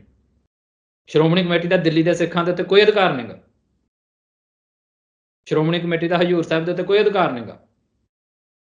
ਮਤਲਬ ਸ਼੍ਰੋਮਣੀ ਕਮੇਟੀ ਇਸ ਇੰਨੀ ਚੁਗਿਰਦੇ ਦੇ ਵਿੱਚ ਵੱਜੀ ਹੋਈ ਹੈ ਜੇ ਤੁਸੀਂ ਟੈਕਨੀਕਲੀ ਵੇਖੋ ਅੱਜ ਦੇ ਮੌਜੂਦਾ ਇੰਡੀਅਨ ਸਿਸਟਮ ਦੇ ਵਿੱਚ। ਪਰ ਅਕਾਲ ਤਖਤ ਸਾਹਿਬ ਦਾ ਜਾਰੀ ਕੀਤਾ ਗਿਆ ਹੁਕਮ ਬਿਯੋਂਡ ਦੀ ਬਾਉਂਡਰੀਜ਼ ਜਾਂਦਾ ਹੈ। ਉਹ ਜਿੱਥੇ ਵੀ ਹੋਏਗਾ, ਉਹ ਕੱਲਾ ਪੰਜਾਬ ਤੋਂ ਬਾਹਰ ਨਹੀਂ ਜਾਏਗਾ ਵੀ ਇੰਡੀਆ ਦੇ ਵਿੱਚ ਹੀ ਜਾਏਗਾ ਦੂਸਰੀ ਥਾਵਾਂ ਤੇ, ਉਹ ਇੰਟਰਨੈਸ਼ਨਲ ਬਾਉਂਡਰੀਜ਼ ਤੱਕ ਲਾਗੂ ਕੀਤਾ ਜਾਂਦਾ ਹੈ। ਹੁਣ ਇਹੀ ਤਾਂ ਸਮੱਸਿਆ ਹੈ ਜਿਹੜੀ ਅਸੀਂ ਆਪਣੇ ਲੋਕਾਂ ਨੂੰ ਵਾਰ-ਵਾਰ ਦੱਸਦੇ ਹਾਂ, ਔਰ ਇੱਥੋਂ ਤੱਕ ਕਿ ਸ਼੍ਰੋਮਣੀ ਕਮੇਟੀ ਨੂੰ ਇਹ ਗੱਲਾਂ ਸਮਝਾਉਣ ਦੀ ਕੋਸ਼ਿਸ਼ ਕਰਦੇ ਹਾਂ, ਸਿੰਘ ਸਾਹਿਬਾਨਾਂ ਨੂੰ ਸਮਝਾਉਣ ਦੀ ਕੋਸ਼ਿਸ਼ ਕਰਦੇ ਹਾਂ, ਔਰ ਸਮਝਦੇ ਵੀ ਨੇ, ਪਰ ਇੰਨੇ ਫਸੇ ਹੋਏ ਨੇ ਵੀ ਅਜੇ ਉਹ ਕਦਮ ਅੱਗੇ ਨਹੀਂ ਪੁੱਟ ਪਾ ਰਹੇ। ਇਹੀ ਵਾਰ-ਵਾਰ ਕਹਿਣ ਦੀ ਕੋਸ਼ਿਸ਼ ਕੀਤੀ ਜਾ ਰਹੀ ਹੈ ਵੀ ਸ਼੍ਰੋਮਣੀ ਕਮੇਟੀ ਜਿਹਦੇ ਅਧੀਨ ਇਸ ਟਾਈਮ ਅਕਾਲ ਤਖ਼ਤ ਚੱਲਦਾ ਪਿਆ, ਉਹ ਸ਼੍ਰੋਮਣੀ ਕਮੇਟੀ ਖੁਦ ਇੰਡੀਅਨ ਸਿਸਟਮ ਦੇ ਅਧੀਨ ਹੈ, ਤੇ ਤੁਸੀਂ ਅਕਾਲ ਤਖ਼ਤ ਸਾਹਿਬ ਨੂੰ ਉਹਨਾਂ ਦੇ ਅਧੀਨ ਕਰ ਦਿੱਤਾ ਇੰਡਾਇਰੈਕਟਲੀ। ਅਸਲ ਦੇ ਵਿੱਚ ਤੇ ਅਕਾਲ ਤਖ਼ਤ ਸਾਹਿਬ ਇਹਨਾਂ ਸਾਰੀਆਂ ਚੀਜ਼ਾਂ ਚੋਂ ਬਾਹਰ ਚਾਹੀਦਾ ਹੈ, ਆਜ਼ਾਦਾਨਾ ਹਸਤੀ ਚਾਹੀਦੀ ਹੈ ਉਹਦੀ। ਪਰ ਇਹ ਸਾਰੀ ਚੀਜ਼ ਜੇ ਮੌਜੂਦਾ ਸਿਸਟਮ 'ਚ ਤੁਸੀਂ ਵੇਖੋ ਤੇ ਉਹ ਅਮੈਂਡਮੈਂਟਸ ਦੇ ਰਾਹੀਂ ਹੋਣੀ, ਤੇ ਇੰਡੀਅਨ ਸਿਸਟਮ ਕਦੀ ਇਹ ਅਮੈਂਡਮੈਂਟਸ ਨਹੀਂ ਕਰੇਗਾ। ਫਿਰ ਆ ਜਾਂਦੀ ਗੱਲ ਵੀ ਜਦੋਂ ਇੰਡੀਅਨ ਸਿਸਟਮ ਅਮੈਂਡ ਨਹੀਂ ਕਰੇਗਾ ਤੇ ਫਿਰ ਕਿੱਦਾਂ ਹੋਏਗੀ? ਫਿਰ ਸਟਰਗਲ ਨਾਲ ਹੋਏਗੀ। ਤੇ ਸਟਰਗਲ ਦਾ ਮਤਲਬ ਕੀ ਹੈ ਵੀ ਸਿੱਧਾ ਦਿੱਲੀ ਦੇ ਅੱਖ 'ਚ ਅੱਖ ਪਾ ਕੇ ਕਹਿਣਾ ਪਏਗਾ ਵੀ ਸਾਨੂੰ ਤੁਹਾਡੀ ਮਤਲਬ ਇਸ ਕਾਨੂੰਨ ਮਨਜ਼ੂਰ ਨਹੀਂ ਗੇ। ਤੇ ਜਦੋਂ ਤੁਸੀਂ ਇਸ ਲਾਈਨ ਤੱਕ ਚੱਲ ਜਾਂਦੇ ਹੋ ਤਾਂ ਫਿਰ ਸਿੱਧੀ ਖਾਲਿਸਤਾਨ ਦੀ ਗੱਲ ਆ ਜਾਂਦੀ। ਮੈਂ ਤਾਂ ਹੀ ਕਹਿ ਰਿਹਾ ਕਿ ਦੋਵੇਂ ਚੀਜ਼ਾਂ ਇਕੱਠੀਆਂ ਹੀ ਹੋਣੀਆਂ ਨੇ। ਅਕਾਲ ਤਖ਼ਤ ਸਾਹਿਬ ਉਦੋਂ ਤੱਕ ਆਜ਼ਾਦ ਨਹੀਂ ਹੋਣਾ ਜਦੋਂ ਤੱਕ ਖਾਲਿਸਤਾਨੀ ਧਿਰਾਂ ਜਾਂ ਜਦੋਂ ਤੱਕ ਸਾਡੀ ਜਿਹੜੀ ਆਈਡੀਓਲੋਜੀ ਆ ਉਹ ਇਹਨਾਂ ਧਿਰਾਂ ਦੇ ਵਿੱਚ ਵੀ ਵੱਧ ਨਹੀਂ ਜਾਂਦੀ, ਤੇ ਇਹ ਵੀ ਸਾਡੇ ਨਾਲ ਮੋਢਾ ਜੋੜ ਕੇ ਦਿੱਲੀ ਦੀ ਅੱਖ ਦੇ ਵਿੱਚ ਅੱਖ ਨਹੀਂ ਪਾ ਲੈਂਦੇ। ਉਦੋਂ ਤੱਕ ਅਕਾਲ ਤਖ਼ਤ ਸਾਹਿਬ ਚਾਹੇ ਤੁਸੀਂ ਮੈਨੂੰ ਦਲ ਖਾਲਸਾ ਨੂੰ ਸੌਂਪ ਦਿਓ, ਚਾਹੇ ਕਿਸੇ XYZ ਸੰਸਥਾ ਨੂੰ ਸੌਂਪ ਦਿਆ ਜੀ, ਉਹ ਕੁਝ ਨਹੀਂ ਕਰ ਪਾਏਗੀ। ਉਹ ਕਰੇਗੀ ਤਾਂ ਹੀ ਜੇ ਉਹਨਾਂ ਕੋਲ ਪ੍ਰਬੰਧ ਆ ਜੇ ਇੱਕ ਵਾਰੀ, ਬੇਸ਼ੱਕ ਉਹ ਇੰਡੀਅਨ ਸਿਸਟਮ ਦੇ ਰਾਹੀਂ ਲੈ ਲੈਣ, ਪਰ ਉਸ ਤੋਂ ਬਾਅਦ ਉਹਨਾਂ ਨੂੰ ਉਸ ਪ੍ਰਬੰਧ ਦੇ ਵਿੱਚ ਬਹਿ ਕੇ ਇਹ ਗੱਲ ਕਹਿਣੀ ਪਏਗੀ ਵੀ ਅਸੀਂ ਤੁਹਾਡਾ ਸਿਸਟਮ ਨਹੀਂ ਮੰਨਣਾ। ਇਹ ਗੱਲ ਲਿਆਉਣੀ ਪੈਣੀ ਆ, ਬੀਬੇ ਪੁੱਤਾਂ ਵਾਂਗੂ ਕੁਝ ਹੱਲ ਨਹੀਂ ਹੋਣਾ ਸਾਡਾ ਇੱਥੇ। ਸੋ ਉਹਦੇ ਵਿੱਚ ਫਿਰ ਸਟਰਗਲ ਨਿਕਲ ਆਉਂਦੀ। ਤਾਂ ਇਹ ਕਹਿ ਰਹੇ ਕਿ ਦੋਵੇਂ ਸਟਰਗਲ ਸਾਡੇ ਇਕੱਠੇ ਨੇ। ਜਿੱਦਣ ਉਹ ਬੈਠੇ ਹੋਏ ਲੋਕ ਚੈਲੰਜ ਕਰਨਗੇ ਇੰਡੀਅਨ ਸਿਸਟਮ ਨੂੰ, ਤੇ ਇੰਡੀਅਨ ਸਿਸਟਮ ਸ਼੍ਰੋਮਣੀ ਕਮੇਟੀ ਨੂੰ ਆਪਣੇ ਤਰੀਕੇ ਨਾਲ ਚਲਾਏਗੀ, ਉਹ ਸਸਪੈਂਡ ਕਰੇਗੀ, ਉਹ ਸਾਰਾ ਕੁਝ ਰੱਦ ਕਰੇਗੀ, ਉਹਨਾਂ ਦਾ ਸਿਸਟਮ ਰੱਦ ਕਰੇਗੀ, ਉਹ ਕਹੇਗੀ ਵੀ ਨਹੀਂ ਅਸੀਂ ਇਹਨੂੰ ਮੰਨਦੇ ਹੀ ਨਹੀਂ, ਫਿਰ ਉਹ ਆਪਣੇ ਪੱਤੇ ਸੁੱਟਣਗੇ ਕਿਉਂਕਿ ਉਹਨਾਂ ਨੇ ਆਪਣੇ ਕਾਨੂੰਨ ਦੇ ਮੁਤਾਬਕ ਚੱਲਣਾ। ਜਦੋਂ ਸਾਰੀਆਂ ਚੀਜ਼ਾਂ ਹੋਣਗੀਆਂ ਫਿਰ ਸਟਰਗਲ ਨਿਕਲੇਗਾ, ਤੇ ਉਸ ਸਟਰਗਲ ਦੇ ਵਿੱਚ ਇਹ ਗੱਲਾਂ ਅੱਗੇ ਨਿਕਲਣਗੀਆਂ। ਪਰ ਮੈਂ ਫੇਰ ਕਹਿ ਰਿਹਾ ਉਹ ਗੱਲਾਂ ਉੱਥੇ ਜਾ ਕੇ ਕੋਈ ਤਾਂ ਹੀ ਕਰੇਗਾ ਜੇ ਉਹ ਸਾਡੇ ਵਾਲੀ ਸੋਚ ਰੱਖਦਾ ਹੈਗਾ, ਆਜ਼ਾਦੀ ਵਾਲੀ, ਖਾਲਿਸਤਾਨ ਦੀ ਪ੍ਰਾਪਤੀ ਵਾਲੀ। ਜਿਹੜੀਆਂ ਵਿੱਚ ਵਿਚਾਲੇ ਵਾਲੀਆਂ ਧਿਰਾਂ ਨੇ, ਇਹਨਾਂ ਨੇ ਕਿਸੇ ਨੇ ਨਹੀਂ ਕਰਨਾ ਔਰ ਹੋਣਾ ਵੀ ਨਹੀਂ ਗਾ। ਬਿਲਕੁਲ ਔਰ ਪਰਮਜੀਤ ਸਿੰਘ। ਡਾਇਸਪੋਰਾ ਦਾ ਇਹਦੇ 'ਚ ਇਹ ਰੋਲ ਬਣਦਾ ਆ, ਜਿਹੜੀ ਗੱਲ ਮੈਂ ਵਿੱਚੋਂ ਸਿਰਫ ਇੰਨੀ ਕੁ ਕਹਿ ਦੇਣੀ ਚਾਹੁੰਦਾ ਵੀ ਸਾਡੇ ਬਹੁਤ ਸਾਰੇ ਲੋਕ ਜਿਹੜੇ ਇਹਨਾਂ ਸੰਸਥਾਵਾਂ 'ਚ ਕੰਮ ਕਰਦੇ ਨੇ, ਉਹ ਵਿਦੇਸ਼ਾਂ ਦੇ ਵਿੱਚ ਉਸੇ ਡਾਇਸਪੋਰਾ ਦੀਆਂ ਸਟੇਜਾਂ ਦੇ ਉੱਤੇ ਜਾ ਕੇ ਬੋਲਦੇ ਨੇ ਜਿਹੜਾ ਸਾਡੇ ਵਾਲੀ ਸੋਚ ਦਾ ਡਾਇਸਪੋਰਾ ਹੈ। ਤੇ ਉਹਨਾਂ ਨੂੰ ਵੀ ਇਹ ਗੱਲ ਮੰਨਣੀ, ਜਾਂ ਹਾਲਾਂਕਿ ਉਹਦੇ 'ਚ ਕਾਮਯਾਬ ਵੀ ਨੇ। ਈਵਨ ਭਾਈ ਨਰੈਣ ਸਿੰਘ ਚੌੜੇ ਵਾਲੇ ਦੇ ਤੁਸੀਂ ਕੇਸ ਵੇਖੋ, ਜਦੋਂ ਉਹਨਾਂ ਨੂੰ ਛੇਕਣ ਦਾ ਮਤਾ ਲਿਆਂਦਾ ਗਿਆ ਹੈ ਖਾਸ ਤੌਰ ਤੇ, ਉਹ ਤੋਂ ਬਾਅਦ ਜਿਸ ਤਰੀਕੇ ਦੇ ਨਾਲ ਵਿਦੇਸ਼ ਦੇ ਵਿੱਚ ਬੈਠੇ ਸਾਡੇ ਪੂਰੇ ਡਾਇਸਪੋਰਾ ਨੇ ਲਿਖਤੀ ਮਤੇ ਪਾਤੇ ਸ਼੍ਰੋਮਣੀ ਕਮੇਟੀਆਂ ਨੇ ਵੀ ਜੇ ਤੁਸੀਂ ਇਹ ਫੈਸਲਾ ਲਾਗੂ ਕੀਤਾ ਤੇ ਵਿਦੇਸ਼ਾਂ ਦੀ ਧਰਤੀ ਤੇ ਪੈਰ ਪਾਉਣ ਜੋਗੇ ਨਹੀਂ ਤੁਸੀਂ ਛੱਡਾਂਗੇ। ਇਹ ਪ੍ਰੈਸ਼ਰ ਆ ਜਿਹੜਾ ਇਹ ਮੇਨਟੇਨ ਰੱਖਣਾ ਪਏਗਾ, ਔਰ ਸ਼ਾਇਦ ਇਹਨੂੰ ਹੋਰ ਜ਼ਿਆਦਾ ਵਧਾਉਣਾ ਪਏਗਾ ਵੀ ਇਹਨਾਂ ਲੋਕਾਂ ਨੂੰ ਜਾਂ ਫਿਰ ਦੱਸ ਦਈਏ ਵੀ ਵਾਕਿਆ ਫਿਰ ਤੁਸੀਂ ਇੱਥੇ ਤੱਕ ਸੀਮਤ ਰਹੋ, ਤੁਸੀਂ ਵਿਦੇਸ਼ਾਂ ਦੇ ਵਿੱਚ ਆ ਕੇ ਆਪਣੇ ਪੈਰ ਪਸਾਰਨ ਦੀ ਕੋਸ਼ਿਸ਼ ਨਹੀਂ ਤੁਸੀਂ ਕਰ ਸਕਦੇ। ਇਹ ਡਾਇਸਪੋਰਾ ਦਾ ਰੋਲ ਹੋ ਸਕਦਾ ਇਹਦੇ ਵਿੱਚ। ਬਿਲਕੁਲ ਪਰਮਜੀਤ ਸਿੰਘ, ਬੜੀ ਅਹਿਮ ਜਿਹੜੀ ਗੱਲ ਮਤਲਬ ਜੋ ਸਮਝ ਲੱਗ ਰਹੀ ਆ ਤੁਹਾਡੀ ਸਾਰੀ ਗੱਲਬਾਤ ਚੋਂ ਵੀ, ਕਿਉਂਕਿ ਸਿੱਖਾਂ ਦੀ ਜਿਹੜੀ ਭਾਵਨਾ ਅਸੀਂ ਦੇਖਦੇ ਹਾਂ ਕਿ ਇੱਕ ਬੜਾ ਹਿੱਸਾ ਸਿੱਖਾਂ ਦਾ ਉਹ ਮਤਲਬ ਉਹਨਾਂ ਦੇ ਅੰਦਰ ਇਸ ਗੱਲ ਨੂੰ ਲੈ ਕੇ ਸਪਸ਼ਟਤਾ ਹੈ ਵੀ ਜਿਹੜੀ ਮਾਣ ਮਰਿਆਦਾ ਅਕਾਲ ਤਖ਼ਤ ਸਾਹਿਬ ਦੀ ਆ ਉਹ ਕਾਇਮ ਰਹਿਣੀ ਚਾਹੀਦੀ ਆ। ਪਰ ਜਿੰਨੀ ਹੁਣ ਅਸੀਂ ਇਹ ਗੱਲਬਾਤ ਦੇਖ ਰਹੇ ਹਾਂ ਵੀ ਅਕਾਲ ਤਖ਼ਤ ਸਾਹਿਬ ਕੋਈ ਸਿੱਖਾਂ ਦੇ ਲਈ ਮਹਿਜ਼ ਧਾਰਮਿਕ ਸ਼ਰਧਾ ਦਾ ਸਥਾਨ ਨਹੀਂ, ਉਹ ਗੁਰੂ ਵੱਲੋਂ ਜਿਹੜੀ ਸਿੱਖਾਂ ਦੀ ਆਜ਼ਾਦ ਹੋਂਦ ਹਸਤੀ ਆ ਉਹਦਾ ਚਿੰਨ੍ਹ ਜਿਹੜਾ ਆ ਸਥਾਪਿਤ ਕੀਤਾ ਗਿਆ ਅਕਾਲ ਪੁਰਖ ਵੱਲੋਂ। ਤੇ ਉਹਦੇ ਤੋਂ ਜੇ ਫੈਸਲੇ ਹੀ ਅੱਜ ਕੋਈ ਵਿਪਰ ਦਾ ਰਾਜ ਪ੍ਰਬੰਧ ਕਰਵਾ ਰਿਹਾ ਆ, ਜੇ ਸਿੱਖਾਂ ਦਾ ਅਕਾਲ ਤਖ਼ਤ ਸਾਹਿਬ ਅੱਜ ਵਿਪਰ ਦੇ ਰਾਜ ਪ੍ਰਬੰਧ ਦੇ ਅੱਗੇ ਗੋਡੇ ਭਾਰ ਹੋਇਆ ਪਿਆ, ਤੇ ਫਿਰ ਸਿੱਖਾਂ ਦੀ ਮਾਣ ਮਰਿਆਦਾ ਕਿੱਥੇ ਰਹਿ ਗਈ? ਮਤਲਬ ਸਿੱਖ ਤਾਂ ਗੁਰੂ ਨੂੰ ਜਵਾਬਦੇ ਆ, ਹਰ ਸਿੱਖ। ਜੇ ਸਿੱਖ ਇਸ ਧਰਤੀ ਤੇ ਰਹਿੰਦਾ ਆਪਣੇ ਅਕਾਲ ਤਖ਼ਤ ਸਾਹਿਬ ਦੀ ਮਾਣ ਮਰਿਆਦਾ ਨਹੀਂ ਕਾਇਮ ਰੱਖ ਪਾ ਰਿਹਾ, ਤਾਂ ਉਹਦੇ 'ਚ ਮੈਨੂੰ ਲੱਗਦਾ ਵੀ ਇਹ ਗੱਲ ਕਾਫ਼ੀ ਸਪਸ਼ਟ ਤੁਹਾਡੀ ਗੱਲਬਾਤ 'ਚ ਹੋ ਰਹੀ ਆ ਵੀ ਸਿੱਖਾਂ ਦੀ ਜਿਹੜੀ ਮਾਣ ਮਰਿਆਦਾ ਆ, ਗੁਰੂ ਦੀ ਮਾਣ ਮਰਿਆਦਾ ਆ, ਉਹ ਖਾਲਿਸਤਾਨ ਦੀ ਕਾਇਮੀ ਦੇ ਨਾਲ ਜੁੜੀ ਹੋਈ ਆ। ਤੇ ਬਿਨਾਂ ਖਾਲਿਸਤਾਨ ਦੀ ਕਾਇਮੀ ਤੋਂ ਅਕਾਲ ਤਖ਼ਤ ਸਾਹਿਬ ਤੋਂ ਗੁਰ ਸਿਧਾਂਤ ਮੁਤਾਬਕ ਫੈਸਲੇ ਨਹੀਂ ਆ ਸਕਦੇ ਆ। ਤੇ ਇਹ ਗੱਲ ਜਿਹੜੀ ਆ ਮਤਲਬ, ਕਿਉਂਕਿ ਮੇਰੇ ਜਿਹੜੇ ਸਵਾਲ ਸੀ ਉਹ ਇਸ ਕਰਕੇ ਸੀ ਵੀ ਜਿਹੜਾ ਪਿਛਲੇ ਲੰਮੇ ਸਮੇਂ ਤੋਂ ਅਕਾਲ ਤਖ਼ਤ ਸਾਹਿਬ ਦੀ ਇਹ ਵੀ ਦੋਨੇ ਚੀਜ਼ਾਂ ਇਕੱਠੀਆਂ ਚੱਲਦੀਆਂ ਰਹੀਆਂ ਵੀ ਇੱਕ ਪਾਸੇ ਉਹ ਚੀਜ਼ ਧਿਰ ਖੜੀ ਹੋਈ ਜਿਹੜੀ ਕਹਿੰਦੀ ਅਕਾਲ ਤਖ਼ਤ ਸਾਹਿਬ ਦੇ ਉੱਤੇ ਜਿਹਨੇ ਅਦਾਰੇ ਤੇ ਅਕਾਲ ਤਖਤ ਸਾਹਿਬ ਦੀ ਇੰਸਟੀਚਿਊਟ ਦੇ ਉੱਤੇ ਹੀ ਕੁਐਸਚਨ ਮਾਰਕ ਕਰਾਉਣੇ ਸ਼ੁਰੂ ਕਰ ਦਿੱਤੇ। ਤੇ ਇੱਕ ਧਿਰ ਫਿਰ ਉਹ ਵੀ ਸੀ ਜਿਹੜੀ ਅਕਾਲ ਤਖਤ ਸਾਹਿਬ ਦੀ ਮਾਣ ਮਰਿਆਦਾ ਨੂੰ ਢਾਲ ਬਣਾ ਕੇ ਤੇ ਹਰ ਜਿਹੜਾ ਸਿਧਾਂਤ ਵਿਰੋਧੀ ਫੈਸਲਾ ਆ ਉਹ ਉੱਥੋਂ ਲਾਗੂ ਕਰਾਉਣ ਦੀ ਕੋਸ਼ਿਸ਼ ਕਰ ਰਹੀ ਸੀ। ਪਰ ਤੁਹਾਡੀ ਗੱਲ ਦੇ ਨਾਲ ਕਾਫੀ ਇਸ ਗੱਲ ਦੇ ਵਿੱਚ ਸਪਸ਼ਟਤਾ ਆਈ ਆ ਵੀ ਨਾ ਉਹ ਬੰਦੇ ਸਹੀ ਨੇ ਜਿਹੜੇ ਅਕਾਲ ਤਖਤ ਸਾਹਿਬ ਦੇ ਇੰਸਟੀਚਿਊਟ ਨੂੰ ਜਿਹਨੂੰ ਗੁਰੂ ਸਾਹਿਬ ਨੇ ਸਥਾਪਿਤ ਕੀਤਾ, ਅਕਾਲ ਪੁਰਖ ਨੇ ਸਥਾਪਿਤ ਕੀਤਾ, ਉਹਨੂੰ ਰੱਦ ਕਰਨ ਦੀਆਂ ਕੋਸ਼ਿਸ਼ਾਂ ਕਰ ਰਹੇ ਆ, ਤੇ ਨਾ ਉਹ ਬੰਦੇ ਸਹੀ ਆ ਜਿਹੜੇ ਉਹਦੀ ਮਾਣ ਮਰਿਆਦਾ ਨੂੰ ਢਾਲ ਬਣਾ ਕੇ ਤੇ ਆਪਣੇ ਗਲਤ ਫੈਸਲੇ ਜਿਹੜੇ ਆ ਉੱਥੋਂ ਲਾਗੂ ਕਰਾਉਣ ਦੀ ਕੋਸ਼ਿਸ਼ ਕਰ ਰਹੇ ਆ। ਅਲਟੀਮੇਟਲੀ ਸੋਲਿਊਸ਼ਨ ਇਹੀ ਆ ਵੀ ਸਿੱਖ ਜਿਹੜੇ ਆ ਉਹ ਆਪਣੇ ਮਤਲਬ ਅਕਾਲ ਤਖਤ ਸਾਹਿਬ ਦੀ ਆਜ਼ਾਦੀ ਦਾ ਸੰਘਰਸ਼ ਤੇ ਖਾਲਿਸਤਾਨ ਦੀ ਆਜ਼ਾਦੀ ਦਾ ਸੰਘਰਸ਼, ਇਹ ਦੋਨੇ ਚੀਜ਼ਾਂ ਆਪਸ ਦੇ ਵਿੱਚ ਲਿੰਕਡ ਨੇ, ਆਪਸ ਦੇ ਵਿੱਚ ਇੱਕੋ ਨੇ। ਤੇ ਇਹ ਕਾਫੀ ਮਤਲਬ ਜਿਹੜੀ ਸਪਸ਼ਟਤਾ ਆ ਇਸ ਗੱਲ ਬਾਰੇ ਇਸ ਇੰਟਰਵਿਊ 'ਚ ਆਈ ਆ। ਜਾਂਦੇ ਜਾਂਦੇ ਆਖਰੀ ਸਵਾਲ ਪਰਮਜੀਤ ਸਿੰਘ ਮੰਡ ਤੁਹਾਨੂੰ ਮੈਂ ਇਹ ਪੁੱਛਣਾ ਚਾਹੁੰਦਾ ਵੀ ਖਾਲਿਸਤਾਨ ਦੇ ਸੰਘਰਸ਼ ਦੇ ਵਿੱਚ ਹੁਣ ਦੁਨੀਆ ਦੇ ਵਿੱਚ ਅਸੀਂ ਦੇਖਦੇ ਹਾਂ ਹਰ ਰੋਜ਼ ਕੋਈ ਨਾ ਕੋਈ ਖਬਰ ਕੈਨੇਡਾ, ਅਮਰੀਕਾ, ਇੰਗਲੈਂਡ, ਕਿਸੇ ਨਾ ਕਿਸੇ ਮੁਲਕ ਦੇ ਨਿਊਜ਼ਪੇਪਰ ਦੇ ਵਿੱਚ ਫਰੰਟ ਪੇਜਸ ਦੇ ਉੱਤੇ ਆਉਂਦੀ ਆ। ਤੇ ਪੰਜਾਬ ਦੇ ਵਿੱਚ ਇਸ ਮੂਵਮੈਂਟ ਨੂੰ ਮਤਲਬ ਆਰਗੇਨਾਈਜ਼ ਕਰਨ ਦੇ ਲਈ ਮਤਲਬ ਖਾਲਿਸਤਾਨ ਦੇ ਲੋਕਾਂ ਦੇ ਅੰਦਰ ਜਿਹੜੀ ਐਸਪੀਰੇਸ਼ਨ ਆ ਉਹਨੂੰ ਸੜਕਾਂ ਤੇ ਲਿਆਉਣ ਦੇ ਲਈ ਕੀ ਕੋਈ ਪ੍ਰੋਗਰਾਮ ਜਿਹੜਾ ਆ ਉਹ ਅਗਲੇ ਸਮੇਂ 'ਚ ਪੰਥ ਨੂੰ ਦੇਖਣ ਨੂੰ ਮਿਲ ਸਕਦਾ? ਉਦਾਹਰਨ ਦੇ ਤੌਰ ਤੇ ਜਿਵੇਂ ਡਾਇਸਪੋਰਾ ਦੇ ਵਿੱਚ ਰੈਫਰੈਂਡਮ ਦੀ ਕੈਂਪੇਨ ਦੇ ਰਾਹੀਂ ਲੋਕ ਸੜਕਾਂ ਤੇ ਨਿਕਲੇ, ਪੰਜਾਬ ਦੇ ਵਿੱਚ ਮਤਲਬ ਕੀ ਇਹੋ ਜਿਹਾ ਕੋਈ ਪ੍ਰੋਗਰਾਮ ਪੰਥਕ ਜਥੇਬੰਦੀਆਂ, ਪੰਥਕ ਧਿਰਾਂ ਲੀਕ ਸਕਦੀਆਂ ਨੇ ਜਿਹਦੇ ਨਾਲ ਜਿਹੜੀ ਲੋਕਾਂ ਦੀ ਐਸਪੀਰੇਸ਼ਨ ਆ ਉਹ ਘੱਟੋ ਘੱਟ ਮਤਲਬ ਦੁਨੀਆ ਨੂੰ ਨਜ਼ਰ ਆਵੇ ਕਿ ਹਾਂਜੀ ਪੰਜਾਬ ਦੇ ਲੋਕ ਜਿਹੜੇ ਆ ਉਹ ਇੰਡੀਅਨ ਸਿਸਟਮ ਦੇ ਵਿੱਚ ਸੈਟਿਸਫਾਈਡ ਨਹੀਂ ਆ, ਉਹ ਆਪਣਾ ਵੱਖਰਾ ਮੁਲਕ ਚਾਹੁੰਦੇ ਆ। ਬਿਲਕੁਲ ਇਹਦੇ ਬਾਰੇ ਪ੍ਰੋਗਰਾਮਸ ਜਿਹੜੇ ਆ ਉਹ ਆਉਣਗੇ ਸਾਹਮਣੇ, ਪਰ ਉਹਨਾਂ ਪ੍ਰੋਗਰਾਮਾਂ ਤੋਂ ਪਹਿਲਾਂ ਇੱਕ ਛੋਟੇ ਪ੍ਰੋਗਰਾਮਸ ਸਾਨੂੰ ਕਰਨੇ ਪੈਣੇ ਨੇ, ਔਰ ਅਸੀਂ ਇਸ ਗੱਲ ਦਾ ਐਲਾਨ ਮੋਗੇ ਦੀ ਸਟੇਜ ਤੋਂ ਕੀਤਾ ਵੀ। ਸ਼ਾਇਦ ਹੁਣ ਤੱਕ ਅਸੀਂ ਉਹ ਸ਼ੁਰੂ ਵੀ ਕਰ ਦਿੰਦੇ ਜੇ ਆ ਸਾਰਾ ਵਿੱਚ ਚੈਪਟਰ ਨਾ ਜੁੜਦਾ ਅਕਾਲੀ ਦਲ ਵਾਲਾ ਤੇ ਭਾਈ ਨਰੈਣ ਸਿੰਘ ਚੌੜਾ ਵਾਲਾ। ਉਹ ਇਹ ਨੇ ਕਿ ਜਿਹੜਾ ਖਾਲਿਸਤਾਨ ਸ਼ਬਦ ਆ ਜਾਂ ਖਾਲਿਸਤਾਨ ਦੀ ਮੂਵਮੈਂਟ ਆ, ਅਸੀਂ ਇਸ ਗੱਲ ਨੂੰ ਚਾਹੇ ਮੰਨੀਏ ਤੇ ਚਾਹੇ ਨਾ ਮੰਨੀਏ, ਪੰਜਾਬ ਦੇ ਵੱਡੇ ਹਿੱਸੇ ਦੇ ਵਿੱਚ ਉਹਦੀ ਕਲੈਰਿਟੀ ਨਹੀਂ ਹੈਗੀ ਕਿ ਖਾਲਿਸਤਾਨ ਕੀ ਆ, ਇਹ ਕਿੱਦਾਂ ਦਾ ਹੋਣਾ, ਇਹ ਕਿਵੇਂ ਚੱਲਣਾ।